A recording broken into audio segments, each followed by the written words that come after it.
আমাৰ ধৰ্মটো শান্তিৰ ধৰ্ম বুলি সকলোৱে জানে বা কয়, কিন্তু প্ৰশ্ন হৈছে আজি জানো শান্তি আছে? এই গৰু কুৰবানীৰ কাৰণে কিমান অশান্তিৰ সৃষ্টি হৈছে আপোনালোকে দেখিছেনে, অনুভৱ কৰিছেনে কেতিয়াবা? কিমানে মনত কষ্ট পাইছে, কিমানে মনত দুখ পাই আছে গৰু কুৰবানীৰ কাৰণে? আপোনালোকে লক্ষ্য কৰিছেনে আমি কিমানক দুখ দি আছো? আপোনালোকে মোক বেয়া পায়, আপোনালোকে মোক গালি পাৰক।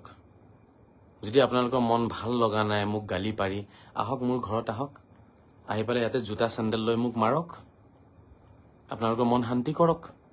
কিন্তু কথা হৈছে এই আমি আমাৰ ধৰ্মৰ সন্মানটো বচাই ৰাখিব লাগিব, আমি আমাৰ ধৰ্মৰ মৰ্যাদাটো বচাই ৰাখিব লাগিব।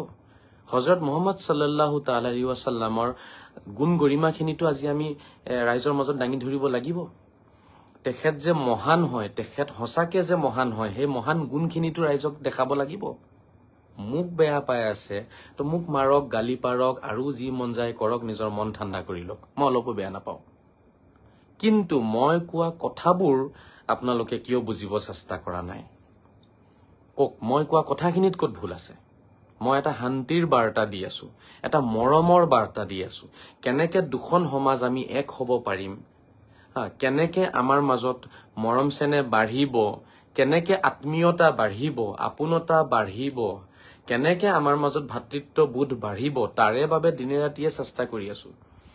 যাতে হিন্দু মুছলমান আমাৰ সকলোৰে মাজত যাতে আমি কোনো ধৰণৰ আমাৰ কি নাথাকক, আমাৰ মানে মনত মন মগজুত কাৰো প্ৰতি যাতে কোনো বেয়া ভাৱ নাথাকক, তাৰেতো চিন্তা মই কৰি আছো।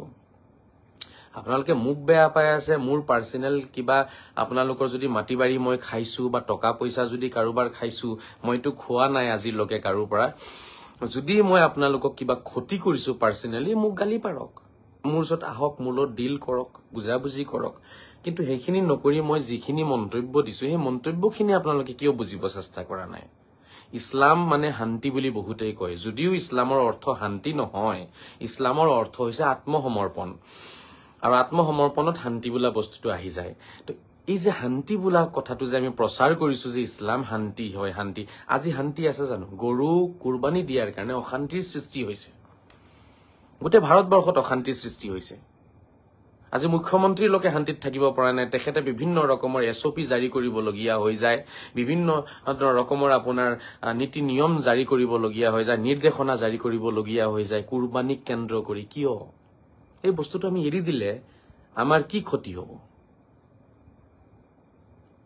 আমি যদি এৰি দিওঁ এই বস্তুটো, আমাৰ কি ক্ষতি হ'ব? আমাৰ ইছলাম কোন ফালেৰে ধ্বংস হৈ যাব? মোক অলপ আপোনালোকে কওকচোন, ইছলামটো কোন ফালেদি ধ্বংস হ'ব? আমাৰ কি ক্ষতি হ'ব? হযৰত মুহাম্মদ সাল্লাল্লাহু তাআলা আলাইহি ওয়াসাল্লামৰ কি ক্ষতি হ'ব?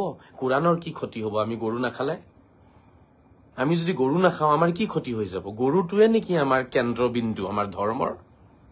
এইবোৰ হৈছে আমাৰ জিদ, এইবোৰ হৈছে আমাৰ জিদ, আৰু জিদে মানুহক ধ্বংস কৰি পেলায়। বুজি পাইছেনে? জিদে মানুহক ধ্বংস কৰে। মই অনুৰোধ জনাম, জিদ নকৰিব আপোনালোকে। অসমৰ সংখ্যালঘু সমাজৰ ভৰিত ধৰি অনুৰোধ কৰিছো, কুৰবানী, গৰু কুৰবানী নকৰিব, জিদ নকৰিব। নিজৰ জিভাৰ সোৱাদৰ কাৰণে কাকো আপোনালোকে দুখ নিদিব।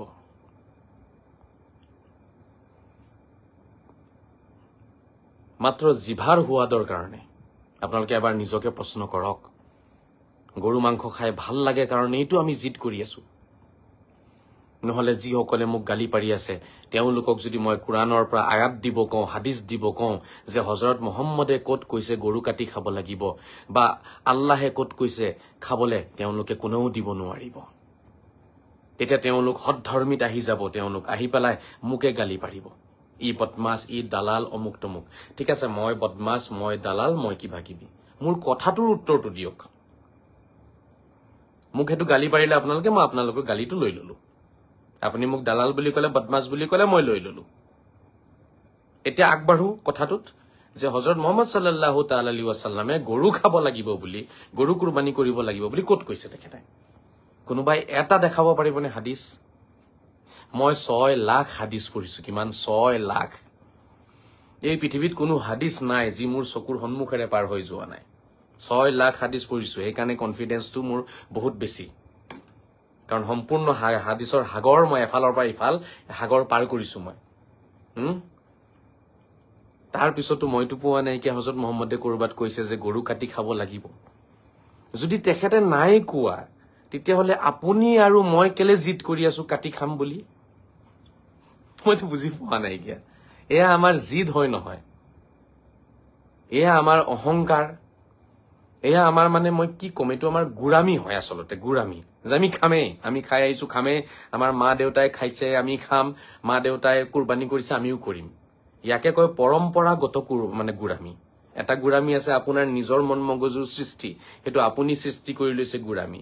আৰু এটা আছে পৰম্পৰাগত গোৰামী, এইটো আমাৰ পৰম্পৰাগত গোৰামী হয়। তো পৰম্পৰাগত গোৰামীৰ পৰা আমি ওলাই আহিব নালাগিব নেকি? আজি মুখৰ জ্যোতি, মুখৰ সোৱাদক কেন্দ্ৰ কৰি আমি সৃষ্টি কৰিছো এক বিতৰ্ক, আৰু এই বিতৰ্কই অশান্তিৰ সৃষ্টি কৰিছে। আমাৰ ধৰ্মৰ প্ৰতি তেওঁলোকৰ ঘৃণা বাঢ়িছে, হজৰত মহম্মদৰ প্ৰতি তেওঁলোকৰ শ্ৰদ্ধা ভক্তি কমি গৈছে, কোৰাণৰ প্ৰতি তেওঁলোকৰ শ্ৰদ্ধা ভক্তি কমি গৈছে, ঘৃণা জন্ম লৈছে। একমাত্ৰ আমাৰ কিছু ভুলৰ কাৰণে, আৰু আমি আমাৰ জিভাৰ সোৱাদ, মুখৰ জ্যোতি আমি এৰিব পৰা নাই। কথাটো বুজি পাইছে নে নাই আপোনালোকে? আমাৰ মুখৰ জ্যোতি আমি এৰিব পৰা নাই, জিভাৰ সোৱাদ এৰিব পৰা নাই, আৰু এতিয়া আমি জোৰ জবস্তি কৰি আছো, ধৰ্মৰ নাম দিব চেষ্টা কৰিছো গৰু কুৰবানীক। গৰু কুৰবানীৰ লগততো ইছলামৰ কোনো সম্পৰ্ক নাই বন্ধুসকল, কোনো সম্পৰ্ক নাই। গৰু কুৰবানীৰ লগত ইছলামৰ কোনো সম্পৰ্ক নাই। সেইটো আমি নিজে সজাই লোৱা বস্তু, সেইটো নিজৰ নিজৰ এৰিয়াৰ বস্তু, যিটো খাই ভাল পায় সেইটো তেওঁলোকে আমি সজাই লৈছো যে আমি এইটোৱে খাম, আমি এইটোৱে খাম। এতিয়া গৰু কুৰবানীৰ সময়ত হয় কি জানে নাই, ইয়াত নিজৰ স্বাৰ্থ লুকাই আছে বহুত। মই আপোনালোকক দেখাই দি আছো, চাব। গোটেই বছৰ ফেমিলি মানুহ আহে নাহে নাজানো, কিন্তু কুৰবানীৰ ঈদৰ সময়ত আগতে ফোন কৰিব, এইবাৰ আহিব দেই, এইবাৰ ভাল তেল অলা মাংস থকা গৰু আনিম, তেল অলা গৰু, মাংসত তেল থাকা। আপোনালোকে সকলো গোটেই ফেমিলি আহিব, গোটেই ফেমিলি আমি এইবাৰ 4 দিন 5 দিন থাকি যাব। ইয়াক কয় এক গুলি দুই চিকাৰ। এক গুলি দুই চিকাৰ কেনেকে জানেনে? মানে এনেই ফেমিলি যদি বেলেগ টাইমত ফুৰিবলৈ আহে ঘৰত, তেতিয়াতো আপুনি মাংস কিনিব লাগিব গৈ বজাৰৰ পৰা, আপোনাৰ নহলে 2000 টকাৰ মাংস কিনিব লাগিব, 3-4 জন মানুহক 4 দিন মান খুৱাবলৈ কাৰণে। এটা কুৰবানীৰো কুৰবানী হৈ গল, ইষ্টি গুষ্টি মিস্ত্ৰীৰ লগত আপোনাৰ কি হৈ গল, আত্মীয়তাও বাঢ়িলে।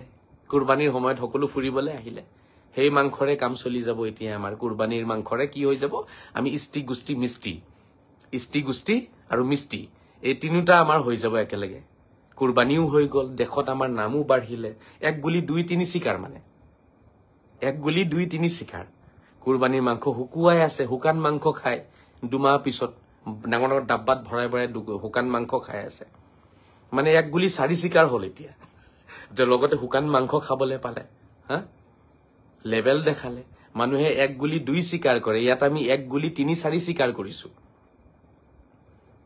মোৰ কথা বুজি পাইছা নাই? এক গুলি আৰু 4 চিকাৰ বুলি কওক, 4টা চিকাৰ একেলগে হৈছে, গুলি মাৰিছে এটা। কুৰবানীৰ কুৰবানী দিলে, এটা হল। গাঁৱত লেবেল বাঢ়িলে, কুৰবানী দিছে। ইষ্টি গুষ্টি মিষ্টি চবকে নিমন্ত্ৰণ দি পেলাই আপোনাৰ পৰিয়ালৰ লগত সম্পৰ্কও ভাল কৰি পেলালে, একে মাংসতে কুৰবানীও দিলে, নাম হল কুৰবানীৰ। গাঁৱত লেবেলো বাঢ়িলে যে এইজনে কুৰবানী দিছে দেই, এইবাৰ ডাঙৰ গৰু দিছে, এইটোও হল ইয়াতে। এই মাংসৰে গোটেই ইষ্টি গুষ্টি মিষ্টি যিমান আছে গোটেইখিনিক মাতি আনি খুৱাইও দিলে, পৰিয়ালৰ লগত আপোনাৰ সম্পৰ্কটোও কটকটীয়া কৰিলে। গোটেই বছৰ মাতিছে নাজানো, কিন্তু কুৰবানীৰ সময়ত আহি সকলোৱে খাই যাব, তো সম্পৰ্ক হল না কটকটীয়া। তাৰপিছত 4 নম্বৰ চিকাৰ হল, এতিয়া শুকান শুকান মাংসও খাব পৰা যাব। মানে মই বুজিব পৰা নাই কিয়া গৰু কুৰবানীত আমি কেলে লাগি আছো। এতিয়াতো এইখিনিয়ে ধৰা পৰি আছে, এইখিনি এনেকুৱা লাগিছে মোৰ, এইখিনিতো হ'ব নালাগে নহয়, আমিতো এইটো কৰিব নালাগে। আমি আল্লাহৰ কাৰণে কুৰবানী কৰিছো ন, যদি আল্লাহৰ কাৰণে আমি কুৰবানী কৰিছো, তেতিয়াহ'লে আমাৰ উদ্দেশ্য কি হ'ব লাগে? হজৰত মহম্মদে দেখুৱাখিনি, যে মাংস বিলাই দিয়া, হিন্দু মুছলমান চবকে বিলাই দিয়া। হজৰত মহম্মদেতো চবকে বিলাবলৈ কৈছিলে, আমি জানো চবকে মাংস বিলাইছো? আৰে বিলোৱাৰ ৰাস্তাই বন্ধ আমাৰ।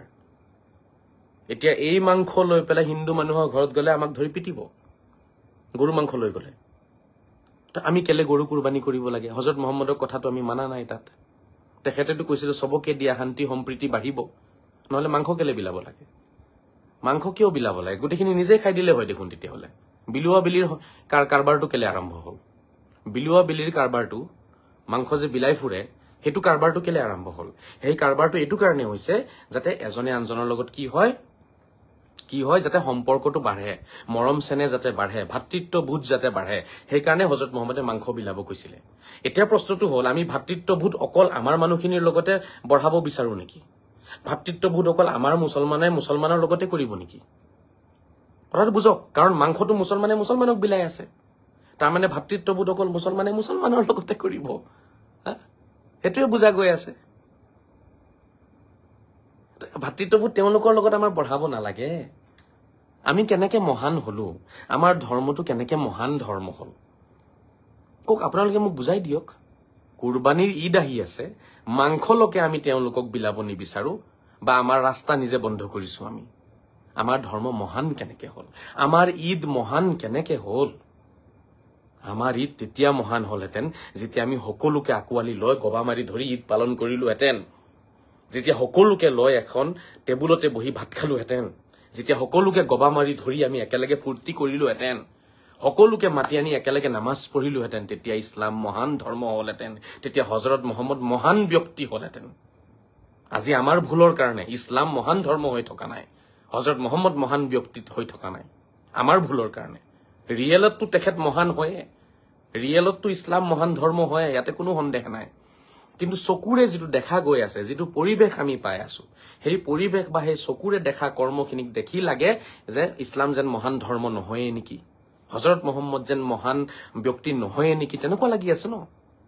আজি হজৰত মহম্মদ মহান তেতিয়া প্ৰমাণ হব যেতিয়া আপুনি কুৰবানীৰ মাংস গোটেই পৃথিৱীকে বিলাব, আপোনাৰ ওচৰে পাজৰে হিন্দু মুছলমান চবকে যেতিয়া বিলাব। আৰু কুৰবানীৰ মাংস চবকে বিলাবলে হলে সেই মাংসটো কি হব লাগিব? গৰুৰ মাংস হব নোৱাৰে। সেই মাংসটো ছাগলীৰ মাংস হব লাগিব। তেতিয়াহে বিলাব পাৰিব আপুনি। কাৰণ ছাগলী প্ৰতিটো ধৰ্মৰ মানুহে খায়, কিন্তু গৰু নাখায়। মোৰ কথা বুজি পাইছে নে আপোনালোকে? গালি পাৰিব মন গৈছে, পাৰক না, গালি পাৰি লওক। মই লাগিলে অলপ সময় ৰৈ দিওঁ, গালি পাৰক। যেতিয়া গালি পাৰা আপোনালোকৰ শেষ হব গোটেই অসমৰ মানুহৰ, তাৰপিছত আপোনালোকে মোৰ পইণ্টখিনি বুজিব চেষ্টা কৰক মই কি কৈ আছো, বা মোৰ পইণ্টখিনিৰ আপোনালোকে উত্তৰ বিচাৰক, বা আপোনালোকে কওক আপোনালোকৰ মনৰ কথাবোৰ। গালি পাৰি পেলাই আপোনালোকে এটা কথা দবাই দিব চেষ্টা কৰে যে মোৰ ভিতৰত কিবা বেয়া গুণ আপুনি দেখিছে, তো মোক গালি পাৰক। সেইটো মোৰ সেই গুণটোৰ ওপৰত গালি পাৰক। কিন্তু যিটো কথা মই কৈ আছো, সেই কথাটোত পইণ্ট আছে নে নাই, লজিক আছে নে নাই, সেইটো আপোনালোকে চাই লওক। সেইটো চাই লওক। সেইখিনি আপোনালোকে বুজিব লাগিব। মুখৰ জুতি, মুখৰ সোৱাদ। গৰু মাংস খাই ভাল লাগে যে, সেইটো কাৰণে আমি ইছলামক বদনাম কৰিব নোৱাৰো। গৰু মাংস খোৱাৰ লোভত আমি হজৰত মহম্মদক বদনাম কৰিব নোৱাৰো।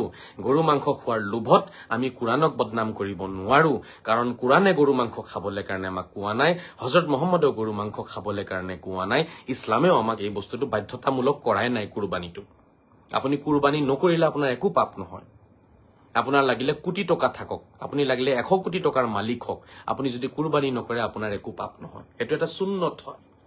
অৰ্থাৎ হজৰত মহম্মদে কৰিছে এটা কৰ্ম, আমি তেখেতক ফলো কৰিছো। আমাৰ মন গলে কৰিম, নকৰিলে নাই।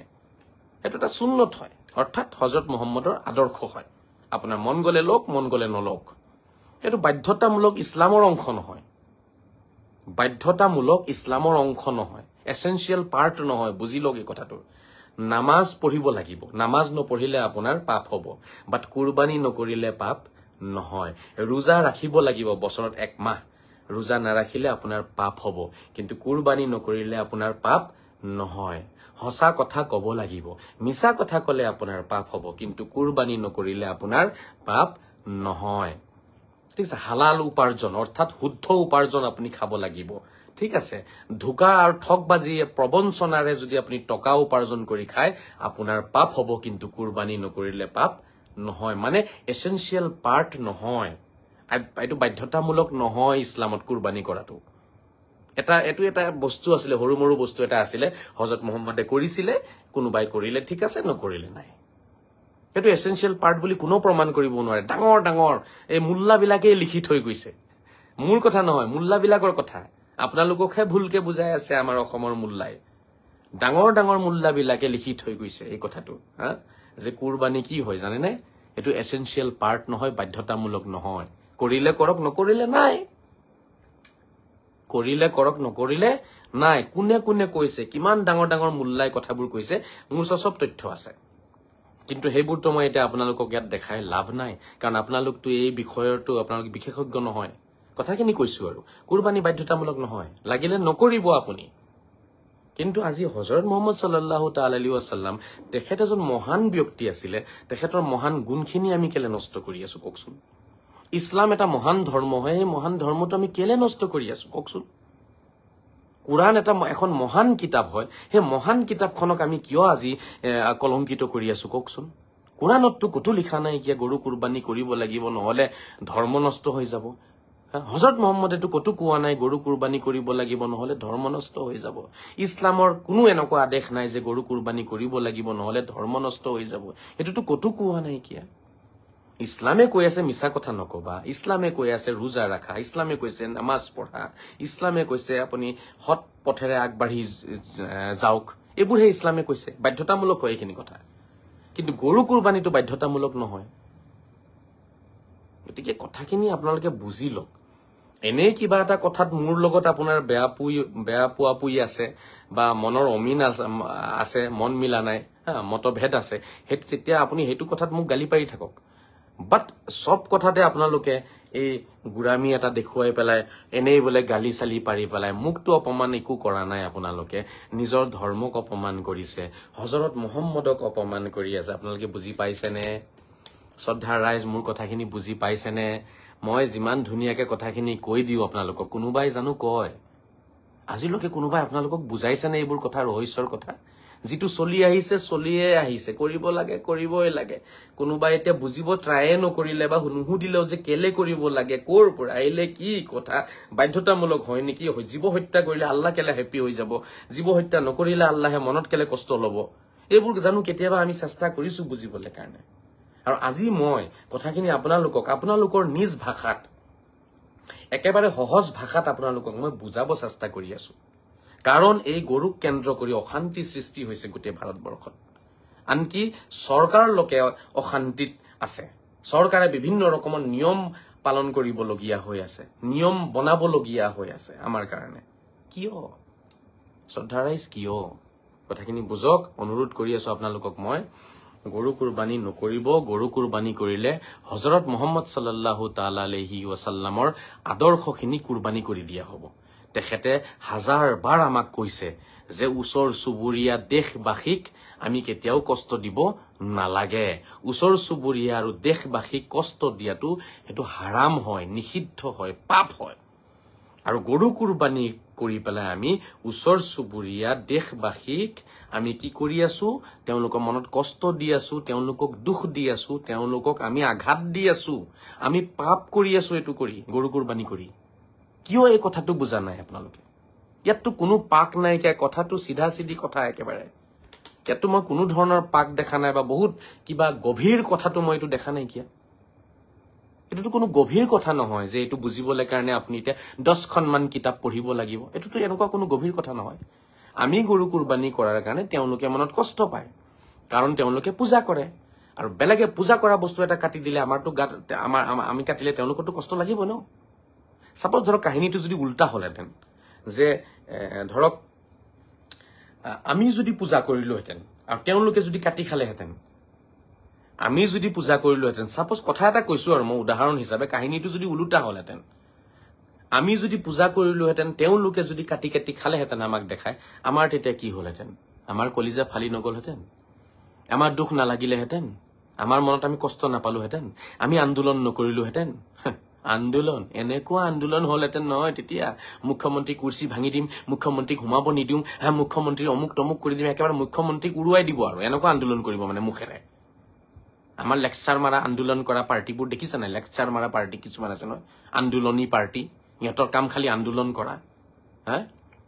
যদি আমি পূজা কৰিলোহেঁতেন আৰু তেওঁলোকে যদি কাটি খালেহেঁতেন তেতিয়া ওলাই আহিলেহেঁতেন আমচু, ওলাই আহিলেহেঁতেন নেমচু, ওলাই আহিলেহেঁতেন অমুক বোলে আপোনাৰ মুছলিম পাৰ্টি, অমুক পাৰ্টি, তমুক পাৰ্টীয়ে আন্দোলন কৰি অসম কপালেহেঁতেন, অসমৰ ভূমিকম্প লৈ আহিব, অসমত তেওঁলোকে সুনামি লৈ আহিব, কি কি ডাইলগ যে মাৰে এটা এটা এই আন্দোলন কৰাবিলাকে। আমি যদি পূজা কৰিলো হয় আৰু তেওঁলোকে যদি কাটি খালেহেঁতেন তেতিয়াহ'লে আন্দোলনৰ সীমা নহলহেঁতেন তাত। কিন্তু তেওঁলোকে পূজা কৰে, আমি কাটি আছো। তাৰ পিছতো তেওঁলোকে প্ৰতিবাদহে কৰিছে কৰবাত, ইমান আন্দোলন কৰা নাইকিয়া। তেওঁলোকৰ আন্দোলন কৰাৰ অধিকাৰ আছে, কাৰণ এই গৰু ইছলামৰ কোনো ধৰণৰ পাৰ্ট নহয়, ইছলামৰ অংশ গৰু নহয়। গৰু কুৰবানী ইছলামৰ লগত সম্পৰ্ক নাই, ঠিক আছে। তাৰ পিছতো তেওঁলোকে নাই কৰা। তেওঁলোক মহান হয়, আমি মহান হ'ব নোৱাৰিলো। মই বিচাৰি আছো আমিও আহক মহান হওঁ, আমিও আমাৰ মহান গুণখিনি দেখুৱাও ৰাইজক। অযথা কিছুমান কমেন্ট কৰি আজহাৰী অমুক, আজহাৰী শয়তান, আজহাৰী এনেকুৱা, মাক এনেকুৱা তাক এনেকে জন্ম দিছে, তেনেকে দিছে, এইবোৰ কথা কৈ অযথা টাইম পাছ কৰি আপোনালোকে জানো মোৰ মুখ বন্ধ কৰিব পাৰিলে? কেতিয়াও নোৱাৰে। আপোনালোকে কথাখিনি বুজি লওক। মোক গালি পাৰিব আছে, মোক গালি পাৰক, কিন্তু নিজৰ ঘৰত কথাবোৰ আলোচনা কৰক।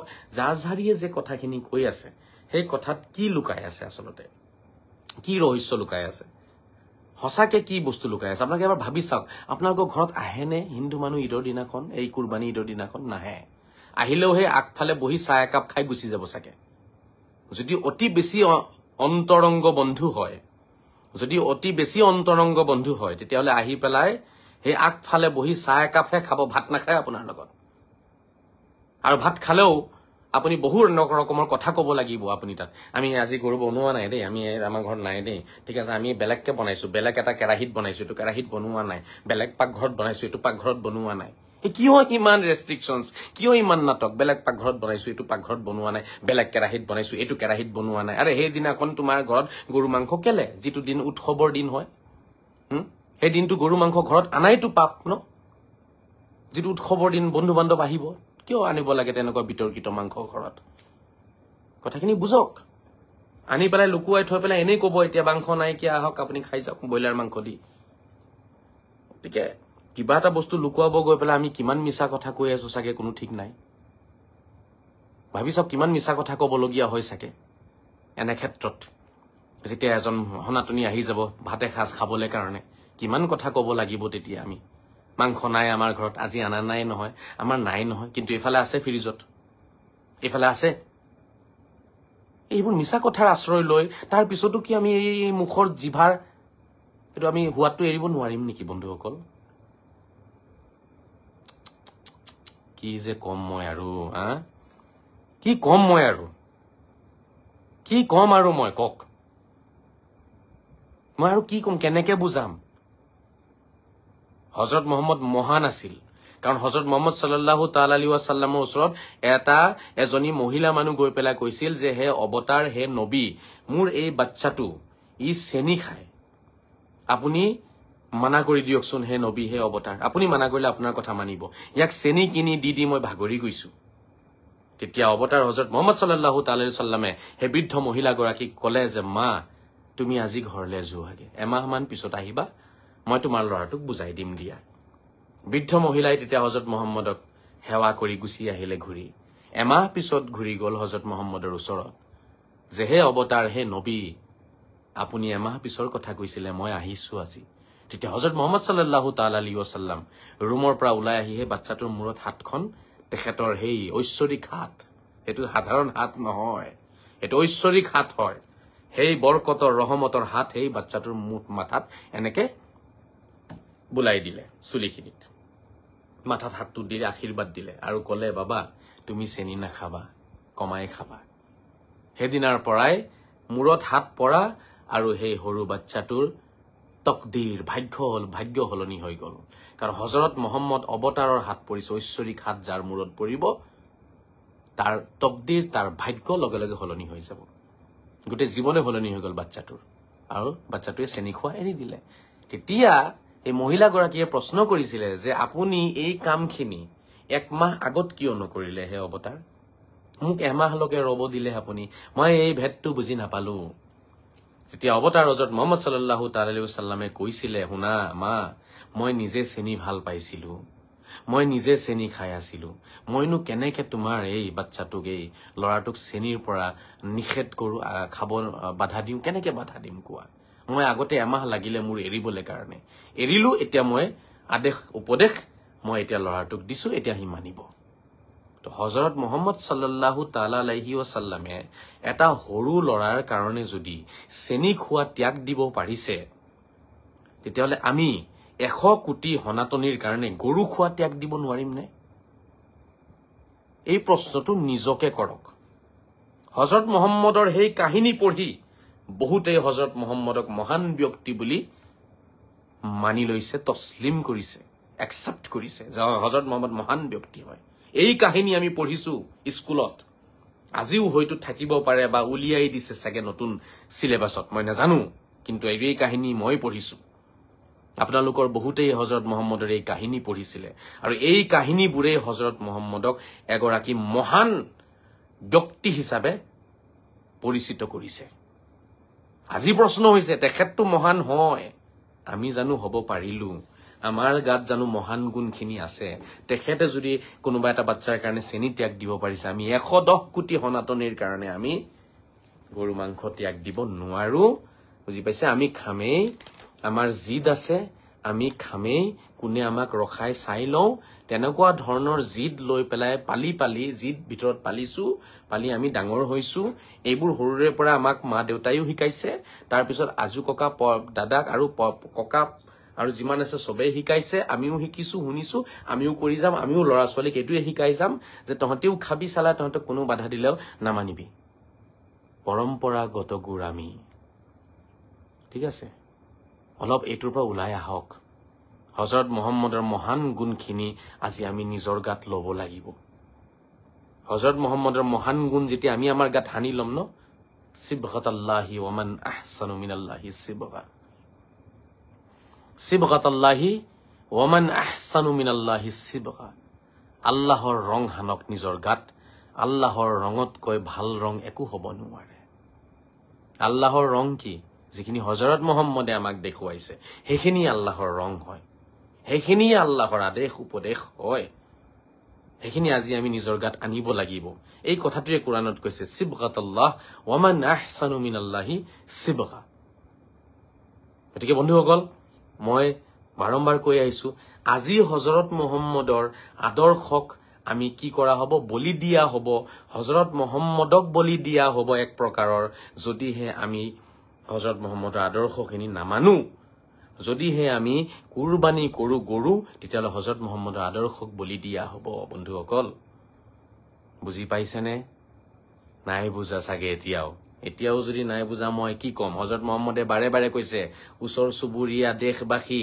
কোনো মানুহকে কষ্ট নিদিবা মনত আমি গৰু কুৰবানী কৰি কোটি কোটি মানুহৰ মনত যে কষ্ট দি আছো এই কুৰবানী আল্লাহে কেতিয়াও গ্ৰহণ নকৰে নিজকে হুদকচোন কুৰবানী দিয়াৰ পিছত জানো আপোনাৰ ঘৰৰ পৰা সমস্যাবোৰ দূৰ হৈছে আপোনাৰ এই বিজনেস ভাল হৈছে নে কিবা দুই এজনৰ হৈ যাব পাৰে কিন্তু সমস্যা থাকিয়ে যায় দেখোন আমাৰ আল্লাহে যদি গ্ৰহণে কৰে আমাৰ বহুত ভুল আছে আমাৰ মনটো ভাল নহয় আমাৰ মন অপবিত্ৰ হয় ঠিক আছে আমি হিংসাতে কুৰবানী কৰি আছো হিংসা মনত লৈছো হিংসা মনত লৈছো ৰাগ গুচ্ছা ঠিক আছে কাৰোবাৰ প্ৰতি ক্ৰোধ কাৰোবাৰ প্ৰতি জিদ এইবোৰ লৈ পেলাই কুৰবানী দি একো লাভ নাই এই মানুহক দেখাবলৈ কাৰণে গৰু কিনি আনি কুৰবানী দি একো লাভ নাই এই মানুহক মাংস বিলাবলৈ কাৰণে 200 টোপোলা বিলালো নে 300 টোপোলা বিলালো 400 বিলালো নে 500 টোপোলা বিলালো টোপোলাখিনি বিলাই নিজৰ বন্ধুসকলৰ মাজত আহি পেলাই ডাঙৰ ডাঙৰ কথা কব যে মই 400 টোপোলা বিলাইছো তুমি কিমান বিলাইছা মই 250 বিলাইছো ও 250 মই 400 বিলাইছো আৰু এজনে কব মই 800 বিলাইছো মই 3টা গৰু কাটিছো 800 টোপোলা বিলাইছো কি এইবোৰ কিহৰ টোপোলা কাক বিলাইছা কিহৰ লেভেল কিহৰ লেভেল চকু দুটা বন্ধ হৈ যাব কবৰত গলে ফিৰিস্তাই ধৰি পিটিব লেভেলটো ওলাই যাব দিয়া 800 টোপোলা 900 টোপোলা 1200 টোপোলাই নবচাই তেতিয়া অন্তৰ কিমান পবিত্ৰ আছিলে এই কুৰবানী কৰি তুমি কাৰোবাক দুখ দিছা নেকি কাৰোবাৰ ধৰ্মীয় আপোনাৰ অনুভূতিত আঘাত হানিছা নেকি এইখিনি প্ৰশ্ন আগতে কৰিব এই প্ৰশ্নখিনি উত্তৰ আগতে দিব লাগিব টুপুলা 500 আছিলে নে 800 আছিলে নে 1200 আছিলে এইটো প্ৰশ্ন কবৰত নকৰে এইটো প্ৰশ্ন আল্লাহে নকৰে বন্ধুসকল জি পাইছানে নকৰে মই যিমান ধুনীয়াকে বুজাই দিওঁ মই নাজানো কোনোবাই বুজাইছে না নাই মইতো আজিলৈকে অসমত দেখা নাই কিয়া কোনোবাই অসমীয়া ভাষাত ইমান কথাখিনি ক্লিয়াৰলি বুজাই আছে আপোনালোকক আৰু এটা ভাতৃত্ববোধৰ ফালে মই আপোনালোকক টানি আছে ধৰি কোনোটো মইতো কাকো দেখা নাই আজিৰ তাৰিখত আপোনালোকে লক্ষ্য কৰিছে নাই সব নিমাত কুৰবানী আহি আছে 10-15 দিনো নাই 10 দিন মান আছে এতিয়ালৈকে অসমৰ মুল্লাবোৰ নিমাত কিয় অসমৰ মুল্লাই ভাতৃত্ববোধ বুজি নাপায় অসমৰ মুল্লাই ভাতৃত্ববোধ বুজি নাপায় খালি মুখেৰে কলে হ'ব আমি ভাই ভাই হিন্দু মুছলিম ভাই ভাই খালি মুখেৰে কলে হ'ব তেওঁলোকে পূজা কৰে আমি কাটি খাওঁ আৰু আমি কম আমি ভাই ভাই আমাৰ ভাতৃত্ববোধ আছে এটো কেনেকুৱা ভাতৃত্ববোধ হে বন্ধুসকল এটো কেনেকুৱা ভাতৃত্ববোধ আজি দল সংগঠন বিলাক কত গল কিয় মাত নামাতে ভাতৃত্ববোধটো মোক অলপ বুজাই দিয়কচোন আপোনালোকে তেওঁলোকে পূজা কৰে আমি কাটি খাওঁ এটা সংঘাত হ'ব নহব তেওঁলোকৰ লগত আমাৰ কেতিয়াও মন মিলিবনে কেতিয়াবা তেওঁলোকে আমাক কেতিয়াবা মনেৰে মানি লবনে আমাৰ প্ৰতি তেওঁলোকৰ মৰম বাঢ়িবনে কেতিয়াও নাবাঢ়ে কাৰণ তেওঁলোকে পূজা কৰা বস্তুটো আমি কাটি খাই আছো এই সংঘাত কেতিয়াও নাযায় এই বিতৰ্ক কেতিয়াও নাযায় এই হিংসা কেতিয়াও নাযাব এই জিদ কেতিয়াও নাযাব তেওঁলোকৰো জিদ আহি যাব সালা আমি পূজা কৰা বস্তু তহঁতি কাটি খাইছ ৰ সালা তহঁতকো চাই লৈছো আমি ৰ তহঁতক যেনেকে পৰা যায় অসমৰ পৰা খেদিব লাগিব এতিয়া আমাক অসমৰ পৰা কেলে খেদিব বিচাৰে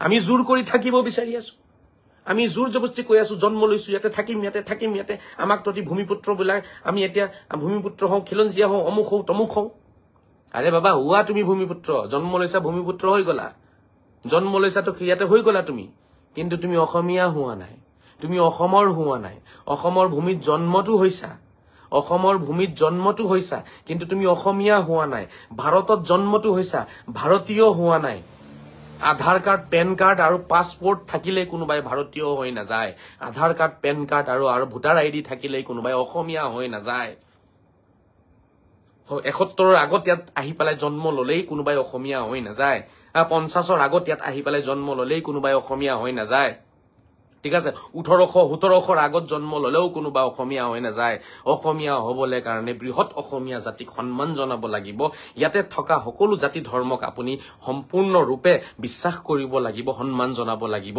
বেলেগৰ ধৰ্মক সন্মান জনাব লাগিব আৰু ইয়াৰ যেটো জাতীয় আপোনাৰ উৎসৱ আছে বা যিখিনি কলা কৃষ্টি আপোনাৰ আছে ঠিক আছে হে গুটে আপোনাৰ উৎসৱসমূহ কলা কৃষ্টিক আপুনি সন্মান জনাব লাগিব তেতিয়াহে অসমীয়া হ'ব যিমানে আপুনি আধাৰ কাৰ্ড ভোটাৰ কাৰ্ড লৈ ঘূৰি ফুৰক আপোনাৰ আধাৰ কাৰ্ড ভোটাৰ কাৰ্ড দি কি ঘণ্টা কৰিব আপুনি মৰ্যাদা ঘূৰাই পাব কোনো মৰ্যাদা নিদিয়ে আপোনাক আপুনি জোৰ কৰি কাজিয়া কৰি আন্দোলন কৰি থাকিব পাৰিব বাস তো হেতু দি মৰ্যাদা ঘূৰি নাহে হেতু দি অশান্তি সৃষ্টি হয় এটা পাৰ্টিয়ে খেদিব বিচাৰিব আৰু আন এটা পাৰ্টি থাকিব বিচাৰিব জোৰ কৰি তাতে হ'ব আন্দোলন তাতে হ'ব সংঘাত তাতে হ'ব কেছ তাতে হ'ব হাই কোৰ্ট তাতে সুপ্ৰিম কোৰ্ট আৰু কত কোৰ্টৰ ওচৰত গৈ পেলাই আমি থিয় হ'ব লাগিব শান্তি ক'ত আছে শান্তি ক'ত আমাৰ এই কথাখিনি ভাবি চাওক বন্ধুসকল আমাৰ সৰু সৰু ভুল হৈ আছে এই ভুলখিনি হৈছে এই গৰু কুৰবানীটো আটাইতকৈ ডাঙৰ ভুল আমাৰ গৰু খোৱাটোৱে ভুল আমাৰ গোটেই বছৰ খাব নালাগে গৰু আমি আৰে মই খাইছিলো এটা সময়ত বাৰম্বাৰ কৈ আছো মই এতিয়া নাখাও তো মই কি হিন্দু হৈ গলো নেকি মই গৰু নাখাও এতিয়া আগতে কলিজা ভাজি ভাজি খাইছো গৰুৰ কলিজা কলিজা পালে মোৰ একো নালাগে কলিজা একদম পাগল হৈ যাও মই গৰু কলিজা পালে মোৰ মাথা গৰম হৈ যায় একদম আধা কেজি চাউলৰ ভাত খাই দিও মই 1 কেজি চাউলৰ ভাত খাই মোৰ ওয়েট আছিলে 120 কেজি মোৰ ওয়েট আছিলে 120 কেজি ছয়তানৰ নিচিনা চেহাৰা আছিলে মোৰ আগতে হেকানে আগৰ ফটো মই নিদিও ফেসবুকত 2018 চনৰ আগৰ ফটো যিমান ফটো ছটো ফেসবুকত আছে সব 2018 চনৰ পিছৰ ফটো বুজি পাইছে না 2018 চনৰ আগত মই 120 কেজি আছিলে মোৰ ওয়েট এই মাথাটো মোৰ ইমান ডাঙৰ আছিলে বুজি পাইছে না এই সাইডবোৰ ইমানখিনি ফুলি আছিলে মোৰ এই ডিঙিটো মোৰ একদম গন্ডাৰৰ ডিঙি আছিলে গন্ডাৰ চিনি পায় তেনেকুৱা টাইপৰ মই এক অদ্ভুত প্ৰাণী আছিলো কি হৈছিল কৈছো নহয় কলিজা পালে মাংস পালে মই আধা কেজি 1 কেজি ভাত খাই দিছো আজি হেই মুস্তাফা কামাল আজহাৰী মই নিজকে হলনি কৰিছো মোৰ ভুলখিনি মই অনুভৱ কৰিছো অনুতপ্ত হৈছো প্ৰায়শ্চিত কৰিছো মই ইন্নাল্লাহা লা ইউগাইয়িৰু মা বিকৌমিন হাত্তা ইউগাইয়িৰু মা বিআনফুসিহিম যেতিয়ালৈকে আপুনি নিজকে হলনি নকৰিব আপোনাৰ ভুলখিনি যেতিয়ালৈকে আপুনি শুধৰাই নলব আল্লাহ ঈশ্বৰ ভগৱানে আপোনাক কেতিয়াও শুদ্ধ ৰাস্তাত টানি নানে আৰু কেতিয়াও ভুল শুধৰাই নিদিয়ে আপুনি নিজৰটো নিজে শুধৰাব লাগিব আজি মোৰ ভুলখিনি মই বুজিছো সেইকাৰণে মই আপোনালোকক বুজাব বিচাৰি আছো মই আধা কেজি 1 কেজিকে মাংস খাই দিয়া মানুহ মই আজি নাখাও মোৰ ভুল হৈছে যিখিনি হৈছে অসমৰ ৰাইজৰ আগত মই ক্ষমা খুজিছো বাৰম্বাৰ যে মই খাইছিলো মই নাখাও এতিয়া মই নাখাও মোক মানুহে জোৰ কৰিলেও মই নাখাও মোক বহুতে কয় আপুনি মনে মনে খাই দিয়ক আমি নকম কিছু আচ্ছা মনে মনে খাই দিম মই এতিয়া গৰু মাংসটো তোমালোকৰ লগত মোৰ সন্মুখত 2-4 জনে খায় মই মানা কৰো নাখাবা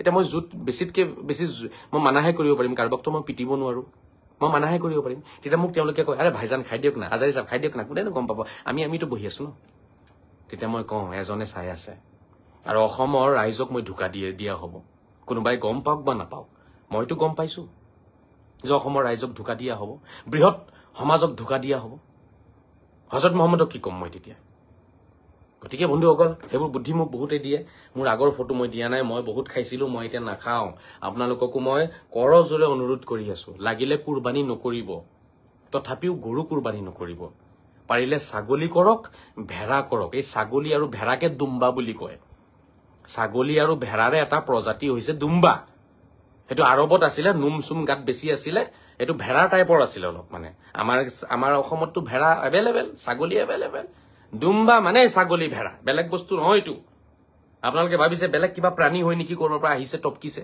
বেলেগ কোনো ভেড়া আপোনাৰ প্ৰাণী নহয় আৰব কান্ট্ৰিত যেটো ছাগলী বা ভেড়া আছিল হেতুৰে এটা প্ৰজাতি হয় দুম্বা এতিয়া আপুনি ছাগলীকো দুম্বা কৈ দিব পাৰিব ভেড়াকো দুম্বা কৈ দিব পাৰিব অলপ সলপ ডিফাৰেন্স থাকে যেনেকৈ মানুহ বেলেগ এতিয়া আফ্ৰিকান মানুহবিলাকো মানুহে হয় আমাৰ ইণ্ডিয়ান মানুহে হয় বাট আফ্ৰিকানৰ চুলি তুলি চাও তেওঁলোকৰ লিপছ খিনিয়ে হকত হা এটা আফ্ৰিকানৰ যি গুণ আছে আপোনাৰ গাত মোৰ গাত নাই এজন আফ্ৰিকানৰ এটা ইণ্ডোনেছিয়াক থিয় কৰাই দিলে আফ্ৰিকানটো হে 6 ফুটিয়া 7 ফুটিয়া ইণ্ডোনেছিয়াটো হে 3 ফুটিয়া 4 ফুটিয়া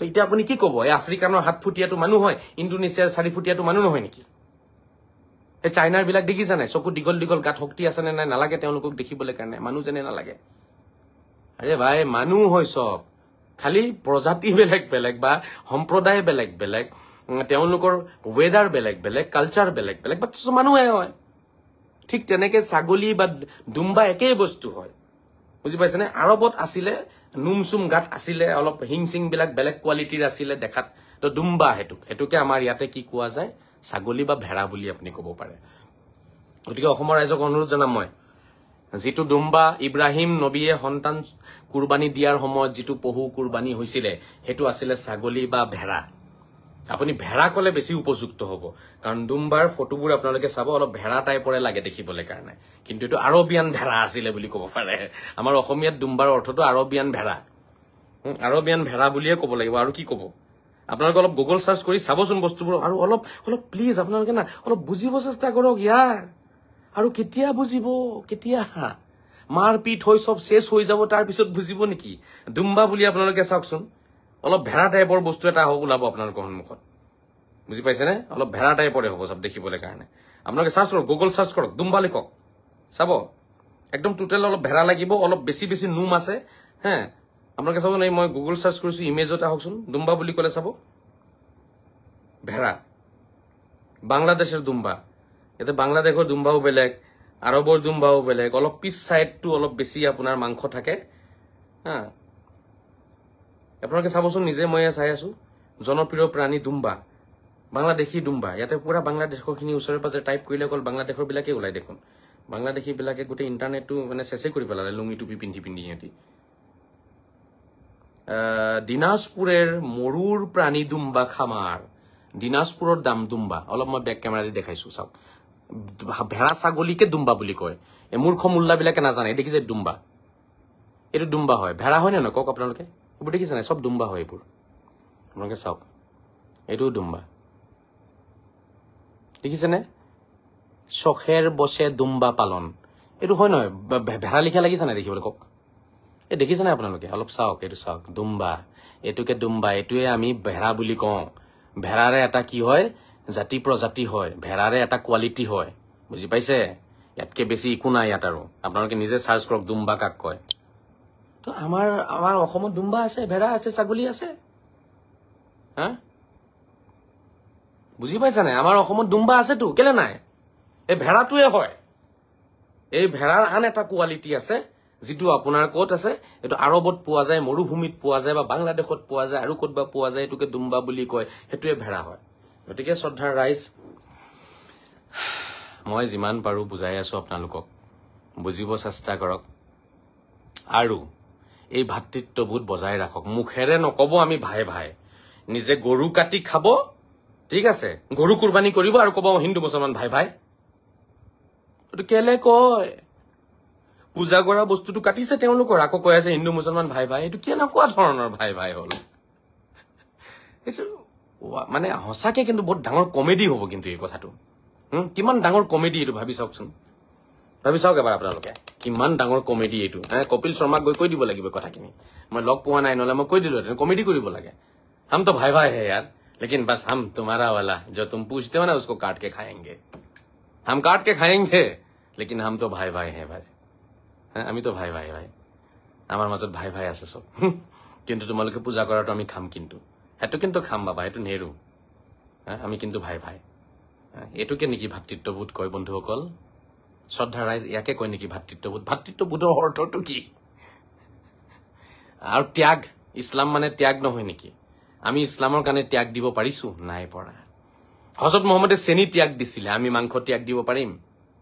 প্ৰশ্ন ইয়াতে সোমাই আছে।